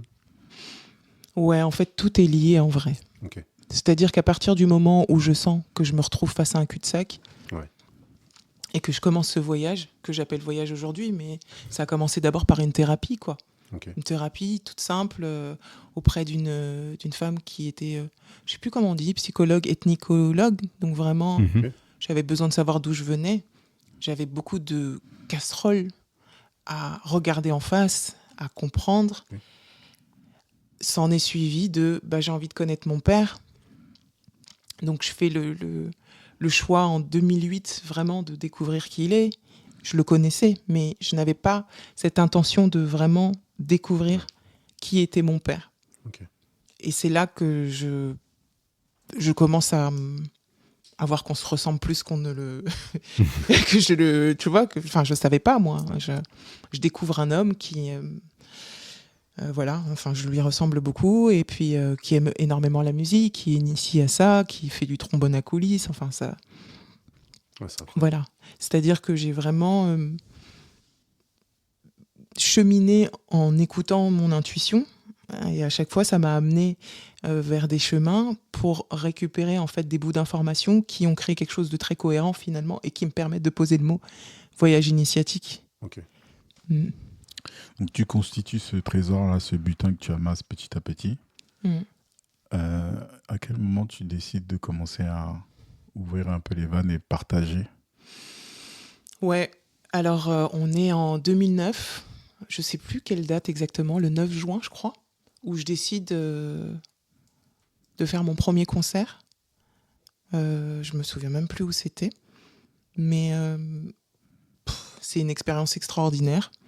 Je décide enfin de montrer qui je suis, de me remettre en lumière avec cette nouvelle créativité, avec cette nouvelle moi. Et c'est tellement savoureux. On a peut-être sauté un épisode, donc il y a toujours ces premières parties, cet univers-là dont tu te rapproches encore un petit peu. Qu'est-ce qui te fait fuir finalement? Qu'est-ce qui fait que le deal à la Motown, ça passe pas et que finalement tu repars dans une quête très solitaire? Je pense qu'il y a quelque chose au fond de moi qui a toujours à tort ou à raison, mais moi j'ai décidé que c'était à raison. Voilà, moi je décrète que je me suis protégée jusque-là et que c'est pour pouvoir garder toute cette essence, et ça fait sens aujourd'hui. Voilà, donc ça c'est la petite parenthèse. Mais à ce moment-là, je me retrouve pas, j'arrive pas à comprendre les codes, j'arrive pas, sans rentrer dans les détails du pourquoi, du comment, il y a quelque chose qui fait que ça capote tout le temps. Toutes les potentielles associations ou signatures ne se font pas. Ouais. Et à ce moment-là, à une vingtaine d'années, je suis là et ça m'a énormément aidé en fait finalement de ne pas être si ancré que ça, parce que ça m'a permis vraiment ok, je le vis mal, mais je suis pas détruite, quoi. Je vois le truc et bon, ok, c'est un échec, ok, ça c'est sentiment d'échec, ça c'est, ok, ça se passe pas, ça se passe pas, et je vis le truc et puis j'amasse toutes ces choses-là. Et juste, c'est un moule qui ne me correspond pas, et j'essaye à chaque fois, mais il y a quelque chose de plus grand que moi qui me dit c'est pas ta place. Donc on avance à ce premier concert. Tu te souviens pas où c'était, mais tu dis que c'était une belle expérience. Ouais, très belle. Qu'est-ce qui fait de ça une belle expérience? L'échange avec le public, toi, ta performance, qu'est-ce qui fait que tu t'en souviens de manière aussi positive? Déjà, j'ai pu faire ce que j'avais envie de faire. Je suis je sais pas comment on dit, c'est pas tête brûlée, j'en sais rien. Je suis quelqu'un de têtu en fait. T'es une entrepreneuse. Ça doit être ça. C'est ça. J'ai envie de faire ce que je ressens. Ça a toujours été mon leitmotiv de ne pas faire de concessions sur ce que j'avais envie de faire. Et ça a été le combat de ma vie, ça l'est encore. J'ai une idée, j'ai une vision et j'ai envie d'aller jusqu'au bout. Donc ça a été toute cette créativité, la mienne, que je peux mettre au service de mon art. Je vois que mes choristes, mes musiciens kiffent et que ça leur fait beaucoup de bien. Et que ça va au-delà de ça. On est sur quelque chose de l'ordre du soin, de ce que j'entends comme retour. Et cette interaction, première fois, cette interaction avec le public, magique magique de voir que c'est mon pouvoir à moi, de pouvoir balancer du love à travers la musique. Et soigner les gens. Et soigner les gens. Ça, c'est une mission qui est venue, que tu as pu définir après coup, ou c'est une mission que tu t'es donnée? C'est venu après coup. Je me suis pas donné cette mission. C'est vraiment un retour qui fait que je réalise. Déjà, moi-même, ça m'a soigné. C'est-à-dire que grâce à la musique, je dis souvent que la musique m'a sauvé la vie. Parce que mon histoire de vie fait que j'ai eu besoin, en fait, de trouver un moyen, comme tout le monde, en fait, de t'extraire. Exactement. Et ça a été c'est une vraie relation d'amour que j'ai avec la musique. Des fois, je lui fais la gueule même, des fois, elle me fait la gueule, ou je sais pas. Et des fois, c'est la fusion. Et elle me soigne. Avant tout, quand je faisais la musique, c'était pour me soigner, me guérir, quoi. Voilà. Terrible. Et donc, finalement, visiblement, ça fait du bien aux autres. Donc, voilà, c'est tant mieux. Donc là, tu arrives sur une formule gagnante. Comment tu fais pour répéter l'expérience? Justement. Le truc, c'est que... Bon. Alors, répéter l'expérience, je la fais, mais j'ai toujours eu ce besoin de m'associer à d'autres personnes parce que ce sentiment d'avoir, en fait, toute cette dimension aérienne, on va dire ça comme ça, qui arrive jusque-là, au niveau du cœur, donc ça diffuse. Mais tout ce qui est en lien avec la manifestation, la matérialisation, waouh, c'est un vrai défi pour moi. Donc ce besoin d'être accompagné de personnes qui peuvent m'aider à mettre en place mes projets. Et donc, sur ma route, j'ai fait des rencontres qui m'ont permis ça. Donc j'ai pu chanter au Jamel Comedy Club, on est toujours dans cette... vers 2009, 2010. Ouais. Donc je continue comme ça à faire quelques concerts. Et puis voilà, cette association s'arrête aussi. Et à ce moment-là, je me retrouve avec moi-même, ne sachant pas comment mettre en œuvre et en place que ce soit mon album ou les concerts, quoi. Et matériellement, justement parlant, pour le côté pragmatique. Il aime l'argent, lui. À ce moment-là, tu vis de quoi? On est en 2009. Alors ça, par contre, je ne saurais pas vous dire comment. Ah oui, parce qu'il y a un petit passage où, à l'âge de 25 ans, on me propose de travailler dans une école de musique. Et je me dis, mais moi, je ne sais pas, pourquoi? En tant que prof de chant, on me dit, mais je suis sûre que tu pourrais le faire, que tu as cette pédagogie, donc j'y vais. Et il s'avère que c'était réel, donc cool. Je commence à faire... à enseigner, surtout aux enfants, aux jeunes, à quelques adultes. Et ça se passe divinement bien jusqu'au moment où le cadre m'ennuie encore une fois. Et que parallèlement à ça, je commence à découvrir ce qu'est la spiritualité. En tout cas, la mienne.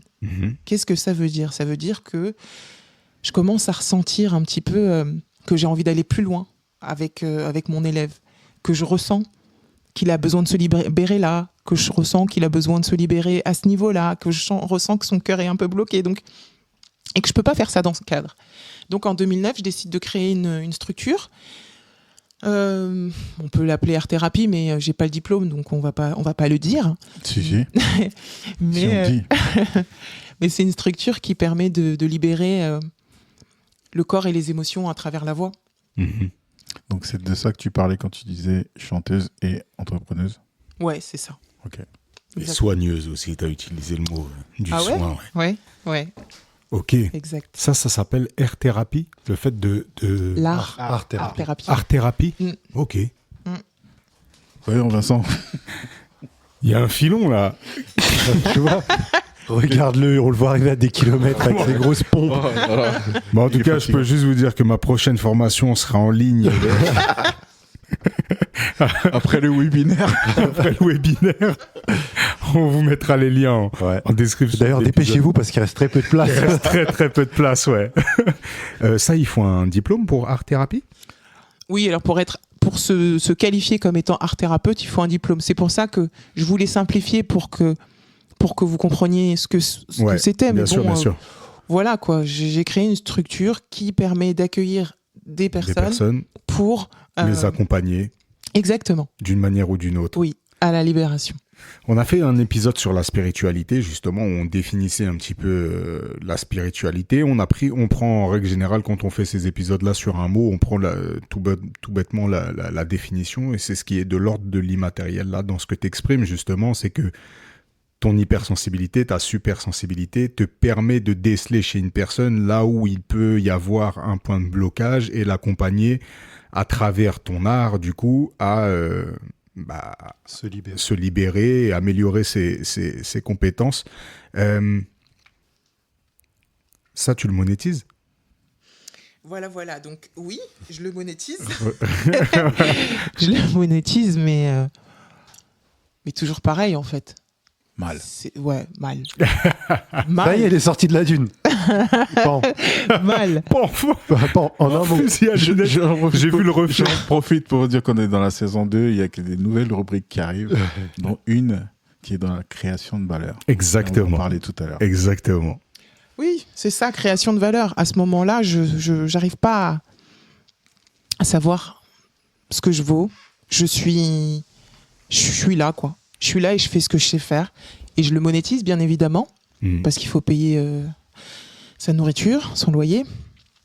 Mais t'as pas encore pris conscience de la valeur que ça pouvait avoir exactement. Et de comment le pricer, quoi. Ouais. Et connaît pas les webinaires et les offres agressives. Oui, du coup, c'est le deuxième chapitre, hein, justement. Comment monétiser sa propre valeur. Déceler sa propre valeur, ça c'est le chapitre 1, et puis ensuite la monétiser. Et chapitre 3, vous n'avez pas encore le lien du PayPal, mais je vous enverrai ça rapidement. Ça arrive très vite. Non, mais c'est très bien parce que finalement, en fait, tu as ce bilan de compétences sur lequel la personne te réitère le fait que la musique est faite pour toi, que la musique va te construire et que tu peux construire ta vie autour de la musique. Et tu trouves, finalement, tu avais un statut d'auto-entrepreneur, du coup, à ce moment-là ? J'ai essayé, mais pas très longtemps. Ok. Faut pas le dire. Le cadre, c'est vraiment pas ton truc du tout. Ouais, attends sur URSAF.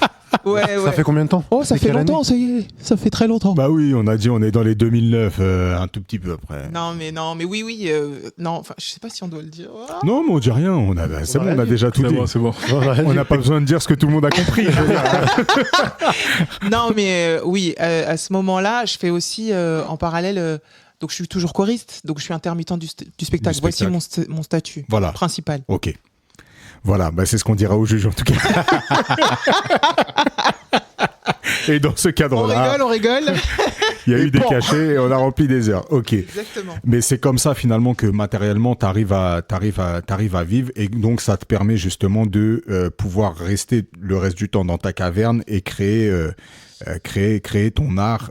Là, celui pour lequel toi, tu vas être mis en avant sur la scène. Sergio, il te demandait justement, tu as eu cette première expérience du concert. À quel moment le deuxième concert arrive ? Est-ce que tu mets beaucoup de temps ? Est-ce que ça vient très vite ? Comment ça se passe ? Non, il met pas beaucoup de temps. Très vite, je rencontre quelques personnes qui me permettent, une fois de plus, de continuer sur les concerts.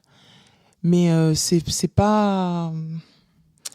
Ça dure pas longtemps en fait. Donc oui, je fais quelques concerts, mais c'est pas suffisamment souvent, c'est pas longtemps, c'est pas régulier. J'ai pas cette force là de manifestation pour aller au front et clairement en fait finir cet album et le proposer à tout le monde quoi. Ok. Ouais. À ce moment-là, il y a déjà les plateformes de streaming ou pas du tout ? À ce moment-là. C'est quelle année ça ? C'est light. C'est light. 2009, 2010. Ouais, c'est creux. Le début de YouTube. Il y a les plateformes de streaming, mais elles sont réservées encore à des maisons de disques. Tu peux pas créer ta propre distrib numérique. Enfin, en tout cas, faire appel à une distrib digitale pour pouvoir. En fait, c'est des plateformes de stockage personnel. Ouais, c'est ça. Hein. C'est ça. Des plateformes de partage. Ouais. Ok. Il y a déjà les MySpace et tout, non ? Il y avait les MySpace. Il y a MySpace, ouais. Je crois, c'est même presque mort à ce moment-là. Je crois que SoundCloud commence à arriver à ce moment-là. Ouais, peut-être. Okay. Ouais. Mais MySpace... Et t'es pas dessus ? Non. Non. Un tout petit peu. Est-ce que tu as eu un Skyblog ? C'est notre question. Ça veut dire oui, ça veut dire oui. Non, je crois qu'Abyss en avait un, mais je suis pas très sûre. Okay. Non, je sais plus. Non, mais ça m'étonne pas, vu le côté stellaire de Nelly. Ouais. Ça m'étonne pas qu'il n'y ait pas eu de Skyblog. Ça m'étonne pas du tout. Mais alors, c'est intéressant, vas-y, oui. Comment justement, là, tu vois, parce qu'on est dans la période où l'industrie a morflé. L'industrie de la musique, c'est le moment où elle morfle le plus. C'est justement la mort du disque. Et il n'y a pas encore Spotify et tout ce qui va être monétisation grâce au streaming. Donc, on est dans un entre-deux où les gens ne savent plus comment s'appeler. Il n'y a plus personne qui vend des disques. C'est un peu la mort, en fait, de cette industrie-là. Ouais. Tu as pu voir, toi, qui était sur la fin, la fin des 30 Glorieuses, quoi, on va dire. Exact. Est-ce que tu te dis, à ce moment-là, je vais devoir créer une façon de monétiser ça pour que ça devienne vraiment ma vie, ou est-ce que tu te dis je vais mettre quand même l'accent sur ce que je viens de créer en termes d'accompagnement d'art, de spiritualité avec des gens? Comment ça se passe dans ta tête? Ouais, c'est une très bonne question. Alors déjà, donc tu as bien ciblé la chose. Nelly, très stellaire.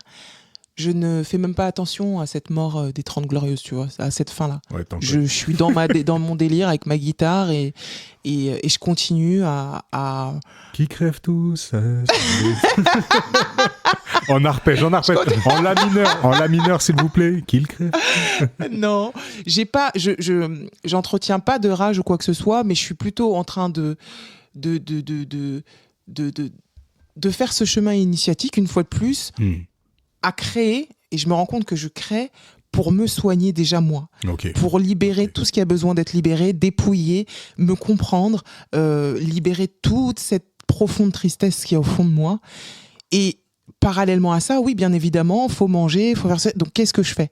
Et je suis là et je vivote un peu entre les deux et j'ai le cul entre deux chaises en me disant mais l'artiste ne peut pas être aussi la thérapeute, ça n'existe pas en France. Aux États-Unis, oui, à la rigueur, si je vivais là-bas, mais ici... Alors, est-ce que je vais devoir choisir? Et pendant des années, finalement, j'ai vivoté comme ça, le cul entre deux chaises, ne sachant pas réellement ce que j'avais envie d'incarner. Est-ce que j'incarne les deux? Puis à chaque fois, ça me ramenait à ce doute permanent.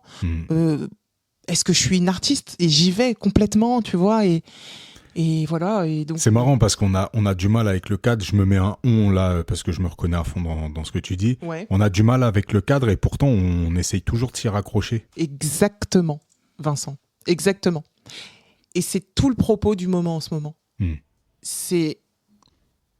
Alors là, je pense qu'il y a beaucoup de personnes qui vont pas comprendre ce que je vais dire, mais j'ai vraiment envie de lâcher prise et de faire ce qu'il y a à faire. Et de savoir que les choses vont se manifester parce que je vais faire ce que j'ai à faire. Et arrêter de vouloir essayer de rentrer dans quelque... Parce que c'est ça que j'ai fait, en fait. J'ai toujours essayé de m'intégrer, de rentrer dans un moule qui ne me correspondait pas, alors que tout ce qui a toujours marché chez moi, c'est de suivre vraiment mon cœur et de suivre mes aspirations profondes. Et c'est là que les choses se mettent en place pour moi. Et c'est là que la matière se met au service de moi. Ouais, faut foncer. Mais faut juste foncer. Du coup, je vais te poser une question que Sergio t'a sûrement déjà posée. Oui. Qu'est-ce qui t'en empêche? Ouais, eh bien, c'est que pendant très longtemps, au fur et à mesure, là, vingtaine d'années, trentaine d'années, j'ai tellement eu peur de perdre cette poussière d'étoiles parce que je continuais à observer un peu ce qui se passait dans l'industrie, que je me suis cachée. Je me suis beaucoup cachée. Beaucoup. Et donc, j'étais là et j'étais pas encore dans ce lâcher-prise. J'avais pas encore cette porte-là d'ouverte. Donc, j'étais encore dans le comment je vais rentrer dedans. Comment est-ce que je vais trouver ma place dedans? C'est que maintenant que je commence à entrevoir cette porte et que ça s'impose à moi, en fait. Lâche prise, en fait, meuf. C'est la sortie de la caverne. Ouais. Moi, j'aimerais qu'on revienne justement sur ce que tu peux vivre à travers ce parcours-là. Donc, tu goûtes au succès très tôt, finalement. Tu commences, ça marche. Les portes s'ouvrent. Ça te fait peur parce que tu ressens au-delà de cette porte, tu as des choses qui vibrent pas avec ta personne. Donc, c'est une succession de j'avance, je recule. Et à un moment donné, Vincent parlait de ça, c'est il faut vivre, il faut manger. C'est ça. Et puis, il y a cet ego-là d'avoir côtoyé finalement ce qu'on considère comme les grands, de pouvoir se positionner vis-à-vis de ça et de se dire j'ai ma place. C'est ça.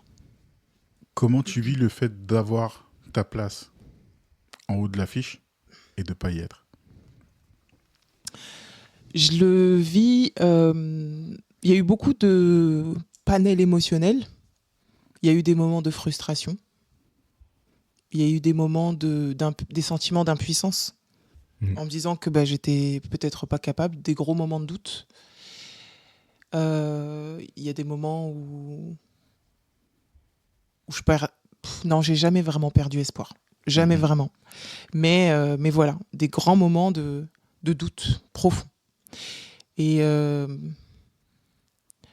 je sais en fait que j'ai ma place. Ancrage émotionnel, je suis petite. Écoutez-moi, je suis là. Je chante. C'est là, je sais que c'est mon chemin, mais je sais juste pas comment. Tu vois. Donc, ouais, voilà, pour répondre à ta question, c'est je voyage là entre toutes ces émotions où je suis fatiguée, quoi, à certains moments, et des fois je fais la gueule à la musique, donc j'arrête, mon feu s'éteint un peu, mais je ne perds pas espoir. Jamais. Mais il y a des moments comme ça de... Bon.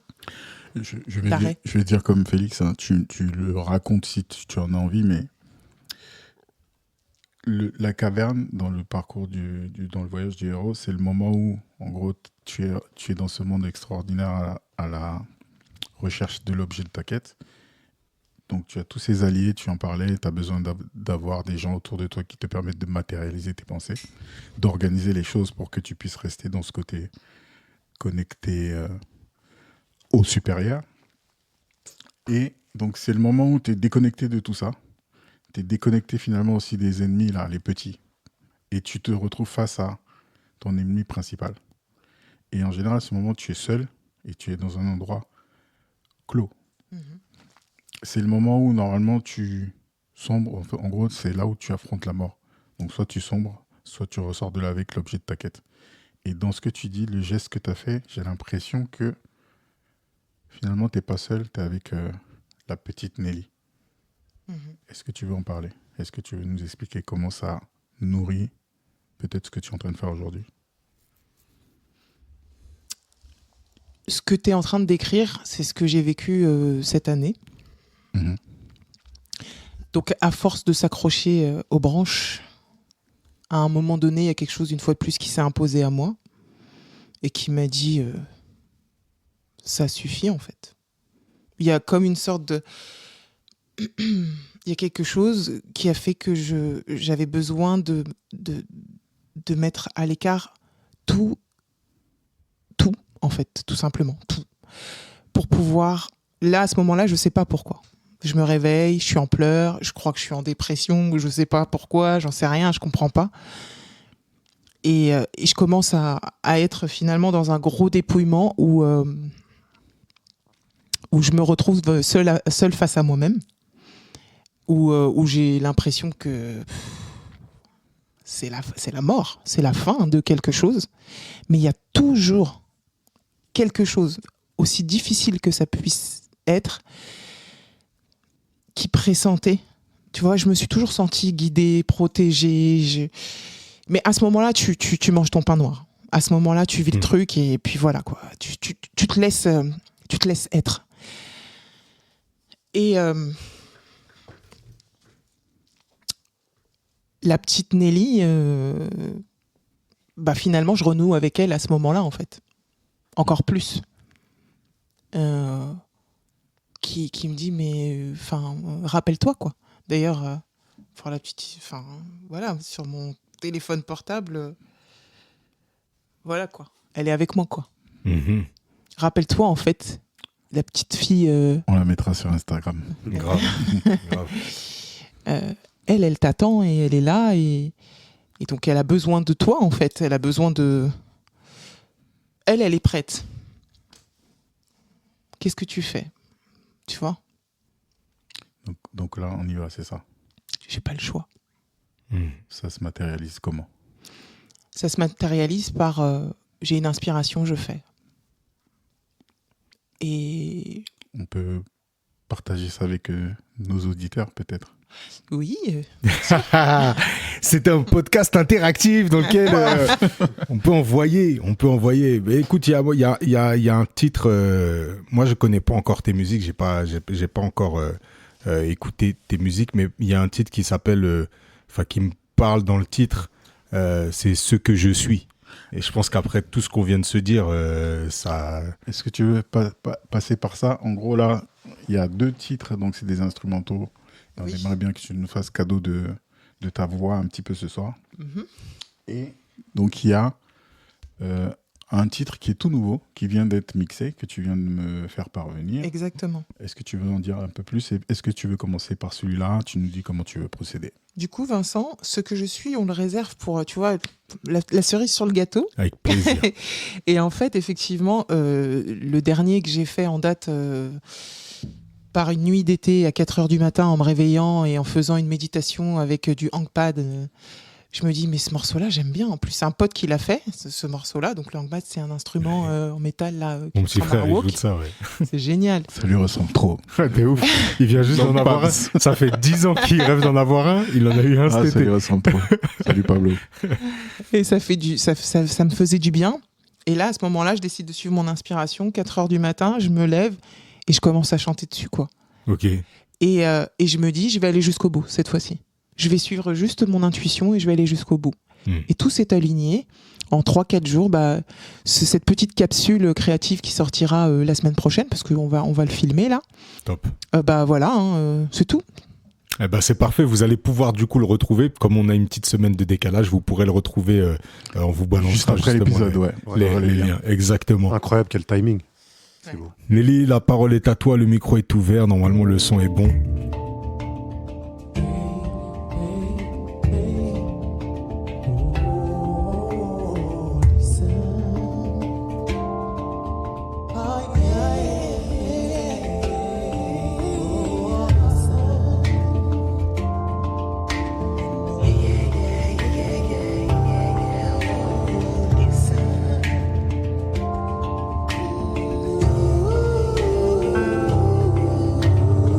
Je proviens d'une étoile puissante, je descends dans ce monde blessant. Et pourtant moi j'ai signé, j'ai décidé de commencer sans. Papa part, j'ai 2 ans, maman n'est pas présente. Dans ma tête seule, c'est la seule relation que j'entretiens avec la vie. Un éclat de soleil mendiant, je crée mon univers chantant. En fredonnant des la-la-la, des ça va pas en me soignant. Peur de la lumière, mais rester dans le noir ce n'est pas moi. Comment je vais m'en sortir, ça fait tellement longtemps que je doute de moi. Et la terre et le ciel, mes ancêtres, ma lumière me disent que je suis au parfait endroit. Que c'est parce que j'ai commencé sans rien que j'ai tout au fond de moi. Que mon existence est une bénédiction pour chanter l'espoir. Oh, oh, oh, oh, chanter l'espoir. Ah, ça tue. Ça tue. Je te check. Merci. Ah ouais, franchement, ça tue. En boucle. On va se balancer ça sur les réseaux et tout. Non, ça tue. Merci. Ah, franchement, ouais. C'est incroyable. Ah, validation totale. Donc ça résume un petit peu ce qu'elle a raconté. Ouais, carrément. On boit tes paroles et puis les armeaux, tout. Ah non, je valide totalement. Bon là, écoute, je vais te dire, là maintenant, on a été bienveillant, là maintenant on va être brutal. On va être brutal carrément. Ça là, tu sais, il y a pas si longtemps que ça, il y a un mec qui m'a dit un truc, Soudei, je le salue. On s'est eu au téléphone et il m'a dit, tu peux pas priver le monde de ta lumière. Là, je te le renvoie pleine tronche. Ça peut pas rester dans des ordis. Il faut que ce soit livré. Il faut que nous, on puisse en bénéficier. Donc, De toute façon, sinon on va leaker. Voilà. On a les infos, on a tout. Donc Tout est là. Tout est là. Donc, c'est mieux que tu récupères les droits d'édition avant que nous, on le fasse pour toi. Non, franchement, non, Nelly, c'est... Non, c'est puissant. C'est... Oh. Donc ça, c'est l'intro, c'est ça, de ton album? En fait, moi, j'aimerais bien, du coup. Tu vois, là, pourquoi pas ? Pourquoi pas ? Là, en tout cas, pour l'instant, ce sera sur les réseaux sociaux. Et je sais pas, je le vois bien comme intro sur scène, intro dans l'album, pour raconter un petit bout de moi, quoi. Ok. Ouais. Est-ce qu'on n'enchaîne pas là? On va enchaîner. On va enchaîner. Là, tu peux nous faire un petit live. Allez, soyons fous. Tu sais ce que je kiffe là, dans ce moment-là, Dis-moi. c'est que ce que nos auditeurs, là, on est en train de leur offrir, c'est le storytelling qui vient introduire une œuvre. Et ça, c'est un storytelling comme ça, là, d'1h15, là, il n'y en a pas beaucoup. Tu vois? Ça veut dire que là, on est dans la création de valeur, justement. On est déjà dans l'exercice. De fou. Ouais. Parce que, tu vois, il y a accès maintenant, aujourd'hui, c'est vrai qu'il y a pas, la plupart des artistes font du coup des interviews. Et c'est vrai qu'il y a des formats longs maintenant qui commencent à naître, où justement, les artistes, ils ont la liberté et justement, ils n'ont plus le cadre restrictif qu'il y avait sur les médias traditionnels. Et ça, c'est vraiment, c'est une plus-value là. Mais de l'avoir avant de connaître même l'œuvre, je trouve que c'est une expérience encore plus kiffante, tu vois. Bah écoute, j'en suis ravi. Je te laisse DJ Sergio avec DJ HMC, DJ SK. Seul là mon peine et voir où ça me mène, je suis fatigué. Je ne retrouve plus mes ailes, celles qui sont accrochées sur mes pieds. Pour pouvoir voler au-delà de mes pensées.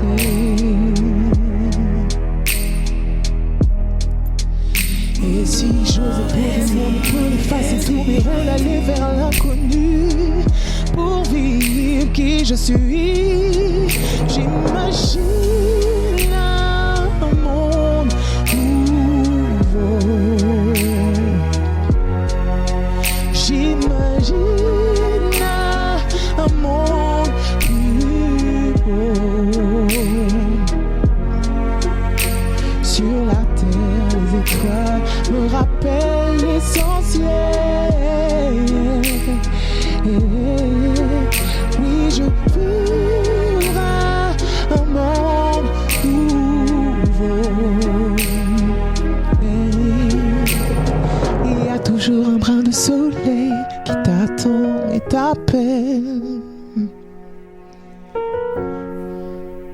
Oui, il y a toujours un brin de soleil qui t'attend et t'appelle.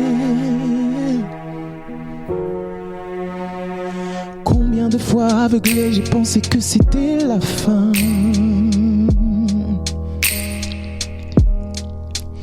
Et combien de fois j'ai refusé que l'on me tende la main. J'avais oublié qu'ensemble nous ne formons qu'un.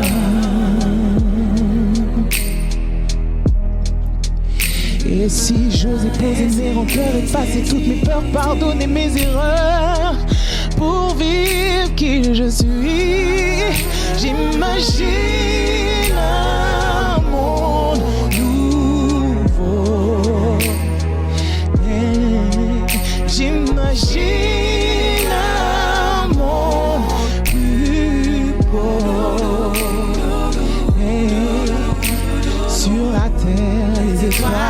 me rappelle l'essentiel.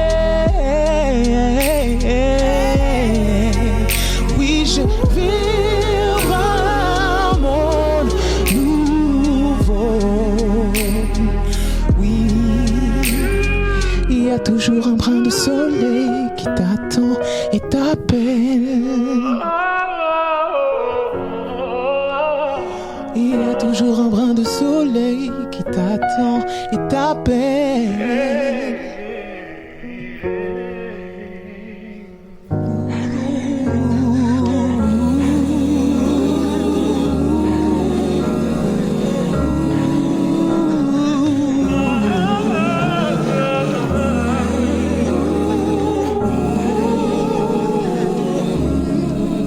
J'imagine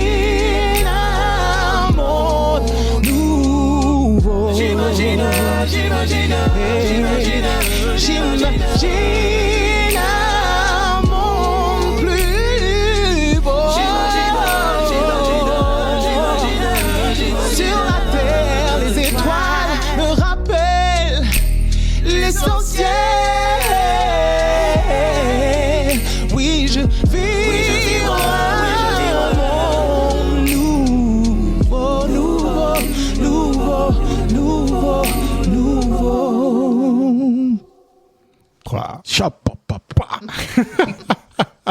C'est chaud, d'air. Franchement, Nelly, merci infiniment. Merci infiniment pour, incroyable. Pour ça. Pour tout, pour être venu au micro, pour venir nous partager l'histoire et puis pour nous donner de l'exclu comme ça. Franchement, Merci à vous. Non, franchement, magnifique. J'ai cru que j'allais être mangé à je ne sais quelle sauce, mais vous êtes tellement bienveillant. On s'efforce, on s'efforce. On s'efforce. Il n'y a que quand on est entre nous, vraiment que entre nous, on peut se faire des guerres, tu vois. Mais sinon, avec nos invités, franchement, on essaye. Non, écoute, c'est vraiment top. On avait ému carrément, moi. Ouais, de ouf. Donc, il y a deux, trois choses à dire, effectivement, dans la façon dont tu racontes ta musique. Il y a ce lien avec le live, ce lien avec le public que tu exprimes souvent. Donc là, évidemment, il va y avoir un album, donc ça va être distribué sur les plateformes. Mais j'ai l'impression que toi, tu as besoin de cette connexion-là, d'être en concert. Moi, j'ai eu la chance d'assister à de tes concerts. Et en général, ce qui se passe là-bas, et c'est pour ça que je te posais la question au début, tu vois, t'as des gaillards qui se cachent un peu pour essuyer. Tu vois pas comment Jésus était baissé. C'est toujours un peu compliqué. Donc, ce côté thérapie, soins, enfin, tu vois, des choses qui peut-être font appel aux petits garçons et aux petites filles, dans tous les gens qui sont assis. Dingue. Moi, je l'ai ressenti, je l'ai vécu, tu vois. Donc, mais quand je regarde autour de moi, quand je suis dans ces concerts, il y a quand même beaucoup de gens qui pleurent, quoi, tu vois. Mais en fait, quand t'entends la musique, moi, je la vois vraiment sur scène, en vérité. C'est un truc de communion, t'as vu ? Ça veut dire que je pense que il y a cette fibre-là qui devient aussi du gospel. Mais il y a vraiment ce truc-là de... Tu sais, ça élève l'âme, tu vois, comme on dit. C'est un truc qui, ça communie, en fait. C'est-à-dire que si t'es un minimum sensible, ça va te pare-choquer. Et en live, ça doit être vraiment une expérience... Il nous reste une cartouche. On a encore un son, là. J'aime ça. Il y a encore un son. Mais avant d'arriver au son, création de valeur. Donc là, il y a un album qui est en train d'être préparé depuis un petit moment. Et puis, il y a le choc avec la vraie vie. Donc, je sens que c'est quelque chose qui te fait peur. C'est-à-dire que mettre à disposition ce contenu authentique et sincère, il faut quand même le distribuer sur des plateformes qui sont l'antichambre du mal aujourd'hui. TikTok, Instagram, enfin voilà, il faut se travestir. On le fait toutes les semaines, à tour de rôle pour pouvoir respirer un peu. Attends, me dis pas que c'est mon tour samedi, là. C'est ton tour samedi. C'est ton tour samedi. Donc, je veux vivre un monde sans Instagram. Donc voilà. Collectivement, comment on fait pour sortir ce truc-là ? Nelly, comment tu vois les choses ? Puisque tu parles de vision, comment tu vois les choses ? Là, attention. Ouais. Parce que tu as parlé d'alignement en tout début. Exactement. L'alignement, nous, on le symbolise avec un geste que nous a fait Isabelle, qui est l'alignement entre justement cette verticalité céleste, tu vois, qui vient s'ancrer quand même dans quelque chose. Tu viens de me faire une passe décisive incroyable. Quel est le titre de l'album ? Ça fait depuis 2010 que c'est venu à moi, Entre ciel et terre. Et en fait, je tiens à préciser que tout ce chemin-là, tortueux, il est magnifique. C'est une bénédiction. C'était pour arriver à ça. Et je sais qu'il fallait pas sortir avant. En tout cas, c'est pour moi, c'est évident. Il a fallu une maturation, Serge. Parce qu'il m'appelle Dame Mature. Ah ouais. Et il a fallu que moi je sois prête. Il a fallu aussi que le monde soit prêt. Vraiment. Avant, c'était pas le bon moment. Bizarrement, tout ce qui m'est arrivé, je me sens préservée en fait. Je me suis sentie préservée de quelque chose. Donc là, aujourd'hui, effectivement, la question est la suivante. Ça fait partie des règles du jeu.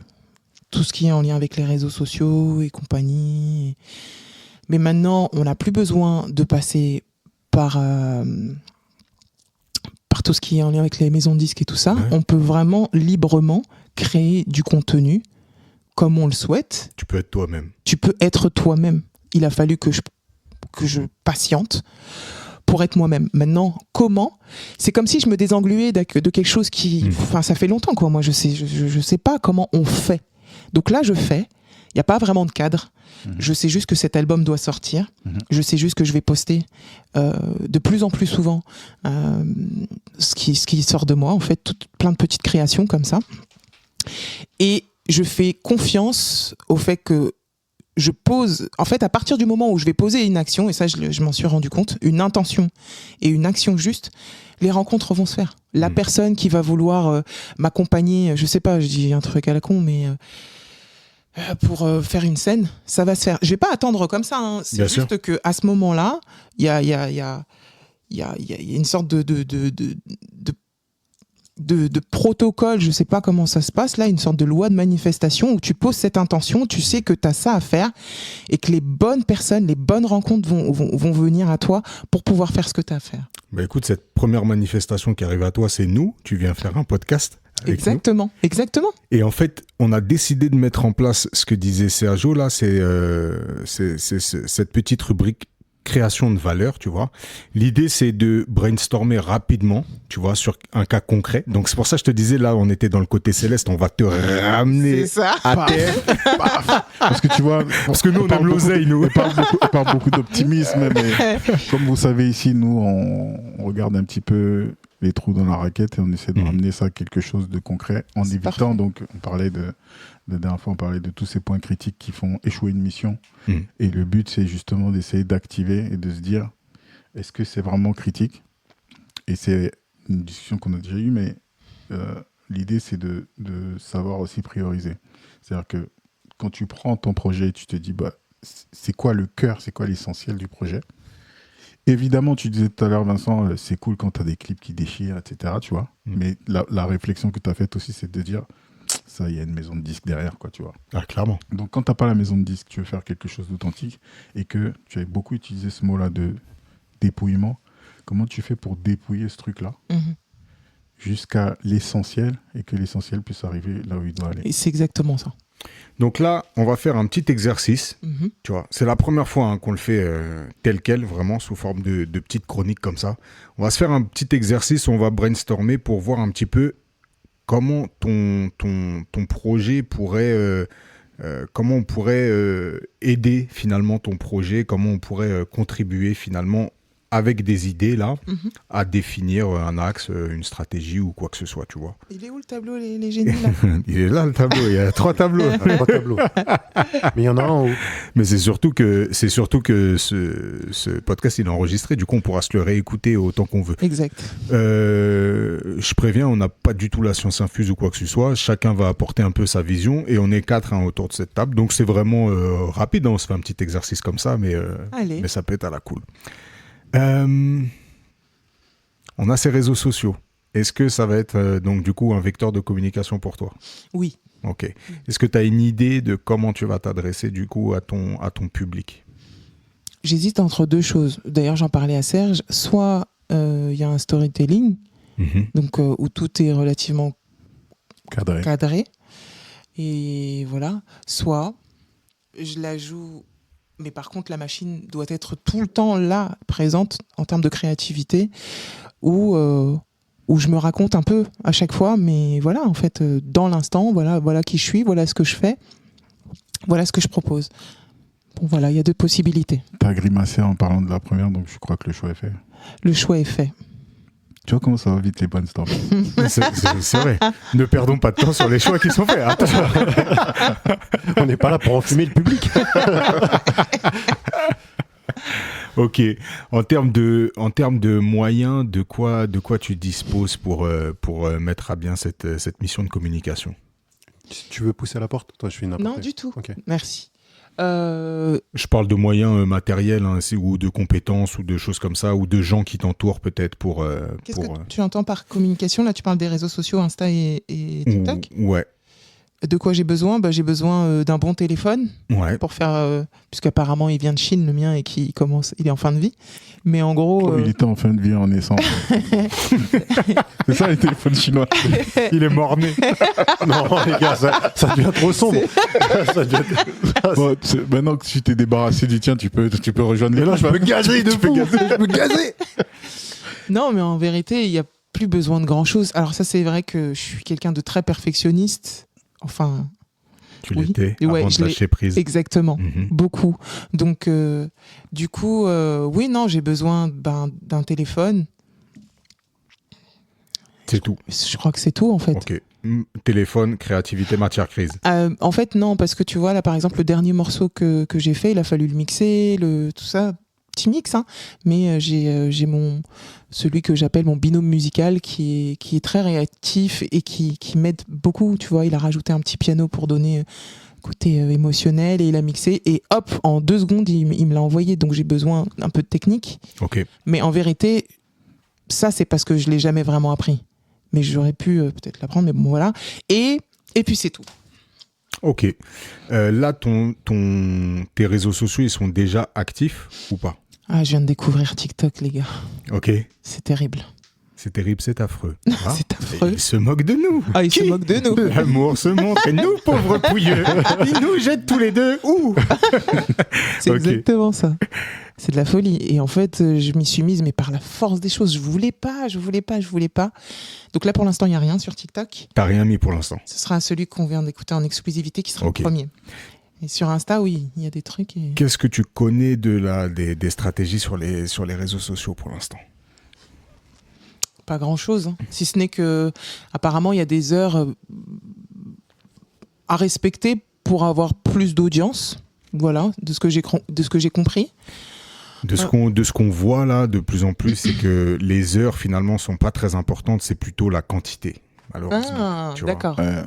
Ok. La quantité, en fait, il y a pas mal de gens qui sont spécialisés justement sur les algorithmes qui changent chaque année, en fait. Donc, cette D'accord. vérité-là était peut-être vraie il y a quelques années, tu vois, mais en fait, d'année en année, ça change. Et donc, D'accord. en début d'année, tu as toujours deux, trois petits comptes qui aiment bien justement recenser comment Google, comment Fonctionnent les algorithmes. fonctionne exactement, Ouais. et donne quelques tips, mais ça reste des suggestions. Ouais. Il n'y a pas d'affirmation parce que ces algorithmes, bien sûr, ils sont tenus secrets. Mhm. Mais de ce qui est montré, c'est que notamment TikTok, c'est vraiment un peu la boulimie de contenu. Donc, Mhm. c'est vraiment produire. Donc, je te dis ça pourquoi? Parce que en effet, ça veut dire que si ta communication repose uniquement sur la qualité des sons, là, Mhm. Mhm. est-ce que tu peux sortir 5 sons comme ça par semaine? Mais j'ai aucune certitude. Ouais, C'est ça le truc. ouais. Ça a toujours été ça. Hein. D'ailleurs, ma grande dualité, c'est que je sais pas. Peut-être que oui. Moi, Peut-être que non. j'ai la quasi-certitude que non, parce que comme tu dis, la maturation, je vois le... Je suis une Francis Cabrel, moi. Ouais, Ouais. Je fais un album et puis 10 ans après, j'en refais un autre, quoi. ouais. Parce que j'ai besoin d'amasser. Et du coup, comment on va créer cette communauté-là, entre-temps, qui va avoir besoin, parce que malheureusement, il y a cet algorithme, comment on va lui fournir de la matière? Je sais faire d'autres choses. Hein. Je peux jongler, faire du crochet. Est-ce qu'on se trompe pas de combat? Ouais, C'est-à-dire qu'en fait, Ouais. là, tu vois, ces Excuse-moi. plateformes, elles existent et il faut les alimenter. Mais déjà, tu vois, ce qu'on est en train de faire, c'est de la création de contenu. Moi, je vois 2 choses. Déjà, j'ai l'impression qu'il faut éviter d'effacer une partie du parcours. Que quand on regarde un peu ton Instagram tel qu'il est, c'est les derniers projets que tu juges C'est vrai. valides. C'est Sauf qu'on a écouté du Zouk tout à l'heure. Mhm. On a écouté un son de Vibe. Il y a plein de choses. Tu nous as parlé de Diams, Vita. Je pense Mhm. que tu en as zappé plein. Ouais, je suis dans l'album de Diams, je suis dans le. Enfin, Tu t'es en tournée récemment avec Taïk, Aya, Zao. oui. Ouais. que des petits noms. Hein. Que des enfants, tu vois. Ça, il faut que le monde le sache, ouais, Voilà. Donc déjà, c'est éviter d'effacer en fait une partie de Ouais. l'histoire. clairement. Donc déjà ça, si tu commences à bien raconter cette histoire-là, on parle pas de storytelling construit, mais venir nous poser quelques petites anecdotes de temps en temps, Mhm. tu remplis tes réseaux. Mhm. Deuxième chose, oubliez justement ces réseaux-là, parce que si je reprends ta mission et je reprends ce qui te fait vibrer, c'est le public. Exactement. Le public, il est partout. Mhm. Donc, si tu vas chanter Mhm. sur un podcast, dans la rue, dans une gare, Mhm. Mhm. Sur des scènes. Moi, c'est exactement mon propos, et c'est là où je me dis qu'il y a justement une carte à jouer sur le contenu que tu peux proposer. C'est que, comme je disais, je voulais qu'on amène à ça, mais ta musique, c'est de la musique de communion, tu vois. Et je me dis, en fait, j'arrive pas à l'imaginer dans du contenu servi où toi, t'es seul, tu vois, et où tu sers ça. Par contre, dans des lieux où tu crées justement un happening, quoi, un lieu où on t'attend pas et un lieu où finalement on part d'un instant zéro à l'instant où les gens ils ont compris ton truc, ils se réunissent. Et filmer cette expérience-là que Serge a vue en concert. Pas forcément, donc te filmer toi bien sûr pour t'introduire, mais qu'il y ait des caméras cachées qui ciblent la réaction des gens en fait. Parce que il y a ce truc-là en nous qui est l'empathie, où quand tu vois la personne, ce qu'elle a ressenti, tu t'associes à son truc-là, même à travers ton écran, tu vois. Et ces concepts-là, là, tu vois un peu des clips à la Stromae, là, formidable justement, où il y a une sorte d'happening là, mais avec la dimension humaine en plus. Là où lui, il est seul sur un rond-point et les autres le regardent en le fuyant, toi, ce sera totalement l'inverse. Et ça, j'en suis persuadé. Et pour ça, ça demande pas... c'est-à-dire que ça peut s'appuyer sur tes bases de ce que tu as déjà, tu vois, sans dévoiler tout le son forcément en entier. Ça peut être que des bribes de choses. Mais ça, déjà, ça peut créer du contenu. En tout cas, moi, c'est un truc dans ce style-là que je pouvais imaginer. Là, tu es encore même dans une vision technique de la chose, c'est-à-dire effectivement voir comment placer les caméras, etc. Mais si tu vas trouver ce public-là, donc si tu réalises ce happening dont tu parles, et que tu poses juste la question derrière aux gens, comment ils ont vécu la chose, je pense que tu as un panel de réponses et de preuves sociales de gens qui ont vécu ce truc-là. Preuve sociale qui peut aussi être appuyée par les noms que tu as cités tout à l'heure, tu vois. Ça, c'est... En fait, il y a tellement d'angles d'entrée, Ouais. c'est-à-dire qu'il y a ta crédibilité en tant qu'artiste, c'est-à-dire avec tout ce que tu as pu faire, ton CV, si on peut dire, mais il y a aussi, après ce long chemin et avec ce que tu as trouvé comme formule, il y a des gens qui vivent cette expérience-là, et moi je vois, derrière chaque concert, il y a un paquet de stories de gens qui te disent comment ils se sentent quand ils écoutent ta musique. Mais ça, c'est des stories, ça disparaît en fait, tu vois. Donc comment tu fais pour garder ça et que les gens parlent pour toi finalement, tu vois. Puis c'est difficile de dire, ouais, moi j'ai soigné les gens, mais si les gens étaient soignés, ils sont bien contents de venir le dire, tu vois. Et puis Serge parlait d'un truc super intéressant aussi tout à l'heure, c'est... Enfin, je sais pas si c'était Sergio ou Vincent d'ailleurs, de l'authenticité, tu vois, qu'on ressent. Nous, on a discuté pendant je sais pas combien de temps d'ailleurs ça fait, et on a entendu tes sons et ça colle. En fait, il y a pas de, il y a rien qui détonne. En fait, ta musique c'est toi, tu vois. Et ce truc-là, je pense que c'est important. Tu parlais de l'art-thérapie tout à l'heure, et c'est là ce que disait Sergio, c'est de faire comprendre aux gens toutes ces émotions que tu véhicules et ce bien que tu apportes aux autres aussi, tu vois. Donc je pense que ça fait partie des axes qui sont ultra intéressants à creuser. Exact. Parce que tu n'as pas besoin d'aller chercher très loin, hein, juste dans ce que tu es, en fait. Et tout ça, c'est gratuit. Grave. Pas mal, hein. Grave. Première dose gratos. Et moi, il y a le dernier point que je retiens, il y a aussi, tu vois, ce truc de stratégie où on voit l'album, le machin, le truc comme un truc global, tu vois. Ça fait mal au crâne, ça. Et en fait, là, on a juste écouté des bribes, c'est-à-dire ton intro. Je pense que tout le monde a compris de quoi ça parle. Tout le monde. C'est fini, tu vois. Donc, tu donnes ça. Et puis, quand tu auras eu le temps de faire mixer le morceau numéro 5, tu sortiras le morceau numéro 5. Et il aura sa vie. Et à la fin, tu disais, tu as mis 10 ou 15 ans pour le créer, ce truc-là. Pourquoi est-ce qu'il faut qu'il sorte en 10 ou 15 minutes, quoi ? Ouais. Et prends ton temps. Aujourd'hui, en plus de ça, donc je sais pas si tu vois un peu comment la musique aujourd'hui, l'industrie agit, tu vois. Mais sur les artistes justement qui ont pas encore justement toute leur communauté, tout leur auditoire, tu vois. Ils postent les sons, enfin ils hébergent les sons un par un, et ensuite ils peuvent, avec les fonctionnalités des plateformes justement, les réunir dans une entité qui peut être un EP ou un album, tu vois. Ouais. Ce qui te permet de laisser des temps de vie, comme disait Sergio, à chaque musique pour qu'elle ait le temps justement de mûrir, créer justement des émules, plutôt que de sortir un album complet sur lequel en plus toi tu vas mettre du cœur à justement avoir cette peut-être cette cohérence sur l'ensemble des morceaux, cette couleur de dire la numéro 1, la numéro 2, la numéro 3. Ça, l'album, c'est un produit vraiment chéri par les artistes. C'est le truc que tu livres en te disant, là, j'y ai tout mis en fait dans ce truc-là. Ben ça, malgré tout, tu peux les sortir un à un et ensuite dire, bah voilà, tout ce que je viens de sortir là, je le réunis dans une entité qui est cet album-là et j'arrive à le clore. C'est un petit peu la liberté que permettent ces plateformes, contrairement à la galette, le disque où on le pressait, c'était parti. Donc ouais, ça peut être aussi une éventualité pour toi de faire ça au fur et à mesure. Mais en tout cas, j'ai hâte de... C'est pas mal cette petite rubrique-là. Je pense qu'on a... On a un peu travaillé sympathiquement là, non? Ouais, très sympa. En full impro. J'ai bien pris là, toutes les informations. Ouais. Mais sinon, il y a le webinaire qui aura lieu le. Je te jure. Non, mais c'est top. Ouais, cet été, moi, je voulais prendre un van. J'avais vu une vidéo sur les réseaux sociaux qui m'avait fait kiffer. C'était une pancarte, voilà, et le passant qui voyait, c'était genre si vous avez besoin de.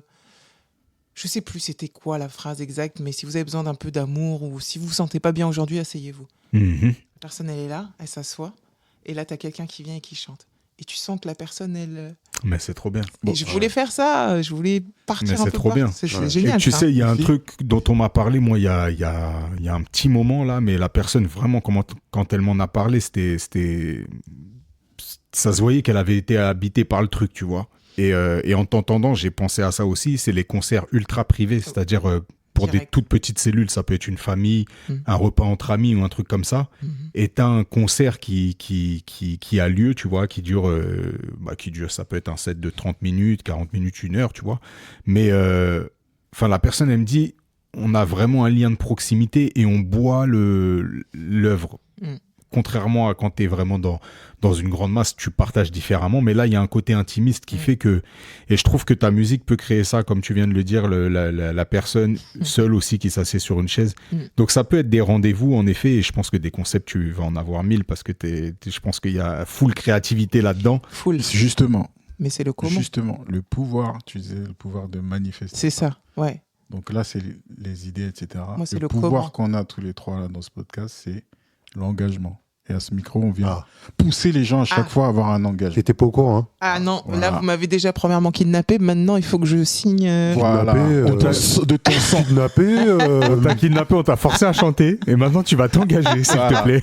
Donc l'idée, c'est dans tout ce qu'on vient de se raconter, dans toutes ces idées-là, j'aimerais bien que tu en pioches entre 1 et 3. Et tu t'engages à les mettre en place d'ici la rentrée. La rentrée, donc c'est-à-dire dans 2 jours. Non, on va dire à la rentrée, tu laisses les enfants rentrer à l'école, voilà, une petite semaine, voilà. Ta rentrée à toi, tu l'as défini. Tu l'as défini comme ça. Ça sera pas en janvier, je te le dis déjà. Ça sera avant octobre. Voilà, en 2024. Évidemment. Entre tout ce que vous avez dit là. Tout ce qu'on s'est dit, parce que toi aussi, tu as dit des choses. Voilà. Mais par rapport au brainstorm là. C'est ça. La première chose qui me vient là, c'est cette idée de chanter dans la rue, quoi, et d'y aller. À un endroit où... Très bien. Où, quand? Tout ça, Serge? On prend rendez-vous, là. Nous, on sera là pour filmer. Il faut bien qu'on soit au courant. Nous, notre but, c'est de créer... On est de combien, là? On est minuit 20. Le 30 août. Donc, la rentrée, c'est demain. Non, prends-toi une date avant octobre. Ouais. Ou pour mon anniversaire, c'est bien, non? C'est en novembre. C'est peut-être un peu loin, j'avoue. On va dire pour l'anniversaire, ça sera déjà testé, il faudra faire un format. Oui, d'accord. Le mieux, c'est de tester 2 ou 3 fois. Le mois de septembre. Disons... Mais une date comme ça s'appelle une intention de manifestation. Ok, le 15 septembre. Parfait. Voilà. C'est parfait. Parfait. Ouais, parfait. C'est enregistré. C'est enregistré. Rendez-vous est pris. Ok. Voilà, hâte. Il y aura les caméras, il y aura tout. Super. Et ben voilà. Merveilleux. On y est. Engagement. Ce serait génial que le 15 septembre soit un week-end. Vous imaginez le truc? 2, 8, 2, 9. C'est dimanche. C'est un samedi. Vous voyez? Ah non, c'est un dimanche, t'as raison. C'est un dimanche. Vous voyez? Voilà. Il n'y a pas de hasard. Voilà. Allez, c'est pris. Est-ce qu'on s'écouterait pas un autre morceau là? Comment il est friand. Parce que voilà, l'idée c'est que on puisse dire aux gens ce qui va se passer le 15 septembre. C'est qu'il va y avoir un florilège de sons dont on a déjà écouté 2 échantillons. Il y en a un 3e qui arrive. Allez, je te laisse mettre DJ SK. Qui est mon préféré. C'est ton préféré? L'album. Moi, le deuxième, c'est déjà mon préféré, frérot. Et c'est parti.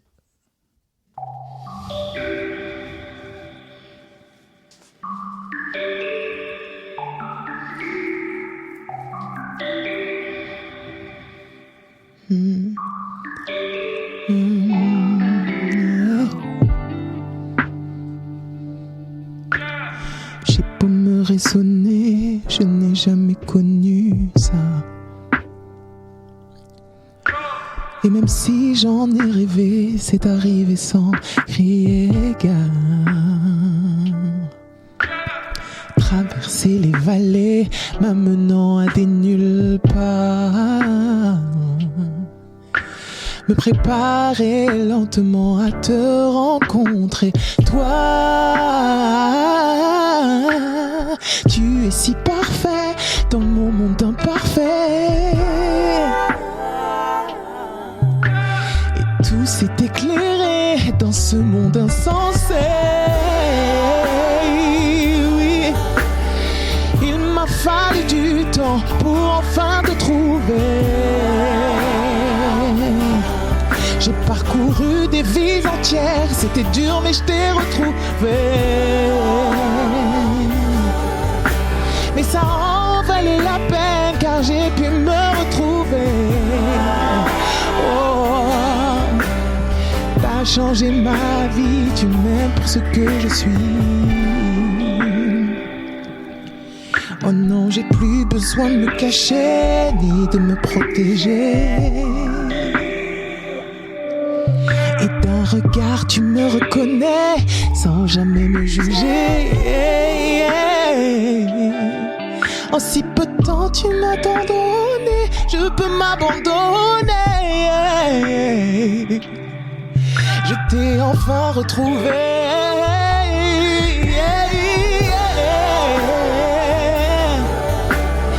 Il m'a fallu du temps pour enfin te trouver. J'ai parcouru des vies entières, c'était dur mais je t'ai retrouvé.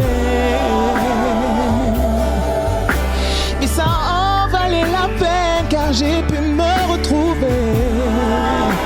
Oh, t'as changé ma vie, tu m'aimes pour ce que je suis.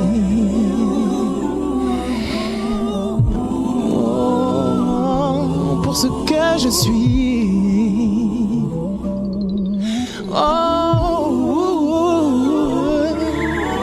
Ce que je suis.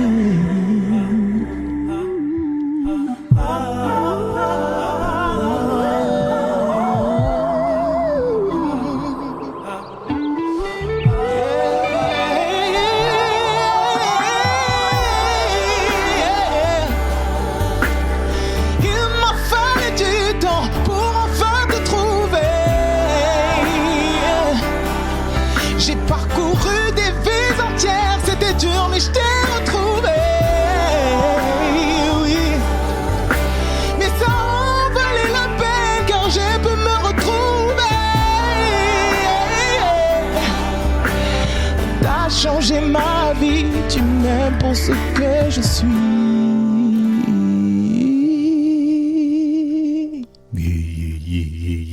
Nelly est sur l'antenne du Monday Meeting Podcast. C'est incroyable. Ah, merci beaucoup. On s'excuse pour cette qualité sonore on n'est pas un G-son et voilà. On se débrouille. On se débrouille, mais ça laisse imaginer pour nos auditeurs. Ça laisse imaginer ce qui va se passer le 15 septembre live. Bon, non, il fait du bruit, mais 23 novembre, t'attends aussi. Il y a un épisode de podcast qui est dédié à la sortie de l'album. Ok. HMC. Très bien. Tu vois ton parcours là, tout pareil, voilà, tout pareil, tout pareil. Les mêmes problématiques, les mêmes trucs. Je viens de mettre le doigt dessus, donc là maintenant je suis obligé de révéler. Donc, le 23, combien tu as dit? Le combien tu as dit, Serge? 23 novembre, ouais. Très bien. 2024. Ok. 2024, ouais. 2024. Merveilleux. On est là, on attend. Et avec impatience. On va se croiser. Je viendrai le 15 septembre, tu me diras ce que ça fait. Ouais. Okay. Non, mais c'est clair, on va y aller. C'est top. Ouais, franchement, merci beaucoup. Je suis très content de cette nouvelle formule. Là, on a mis plein de sons. En plus, là, on a la chance, tu vois. C'est pas la chance, c'est du live. Hein. Voilà, c'est ça, c'est du live. Et puis, voilà, on démarre cette nouvelle. On voulait introduire un peu de vie aussi parce que on a mis un petit peu de son dans le dernier épisode. Et puis on s'est dit ça pourrait être un bon gimmick, tu vois, que notre invité puisse nous balancer un son qui l'inspire, quelque chose qu'il aime au cours de l'émission. Ça détend aussi un petit peu de ces longues discussions. Bien sûr. Mais là, de tomber justement sur une artiste qui nous offre deux lives plus une exclue, bah écoute, merci infiniment. C'est carré merci à vous. Merci vraiment à vous. Non. Donc, cette discussion approche gentiment de la fin. On a l'habitude de demander si tu es en paix avec cet épisode ou est-ce qu'il y a quelque chose que tu aimerais rajouter. Non, franchement, je suis en paix avec cet épisode. Parfait. Super. Parfait. Bah, nous aussi. Merveilleux. Tout pareil. J'espère que cette création de valeur vous a plu. En tout cas, si ça vous a plu, chers auditeurs, n'oubliez pas de balancer vos 5 étoiles, allez mettre des commentaires. Et voilà. Rejoignez-nous sur Instagram. Et Nelly, balance-nous ton Insta, s'il te plaît, que les gens puissent rapidement se loguer sur toi, s'abonner. Nelly Stan. N-E-2-L-Y-S-T-A-N. Tout attaché ? Tout attaché. Parfait. Faites-le. Allez-y, faites-le, suivez, faites grossir son nombre d'auditeurs, s'il vous plaît, qu'on puisse avoir de plus en plus de morceaux et qu'on puisse... tu vois, ça, c'est typiquement le genre de musique là que j'ai envie de bouffer là au retour.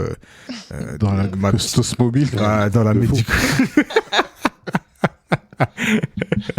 J'ai une voiture qu'on appelle... De Timal, frère, dis les termes comme ça, hein, c'est réglé. T'as une voiture de Timal, gros. Qu'on appelle la Medicustos Mobile. J'en ai entendu parler. Incroyable. Non, mais il faut que ça sorte. Il faut que ça sorte. Donc balance-nous cette lumière-là le plus rapidement possible. Les auditeurs, comme on l'a dit, voilà, générer ça. Nous, on passe notre temps à chercher justement comment créer cette valeur, vous trouver des invités, faire en sorte que ces discussions soient le plus enrichissantes possible et puis que ce soit une source d'inspiration aussi pour le plus grand nombre. J'espère que ça vous sert. Si c'est le cas, vraiment, balancez-nous des commentaires, que ce soit sur YouTube ou que ce soit sur Apple Podcast. Et pour les autres, mettez juste au moins 5 étoiles sur la plateforme depuis laquelle vous nous écoutez. Rejoignez-nous sur Instagram. Et celui qui met 4, je vais le retrouver. Ouais, ça, on le retrouvera forcément. Je suis pisté.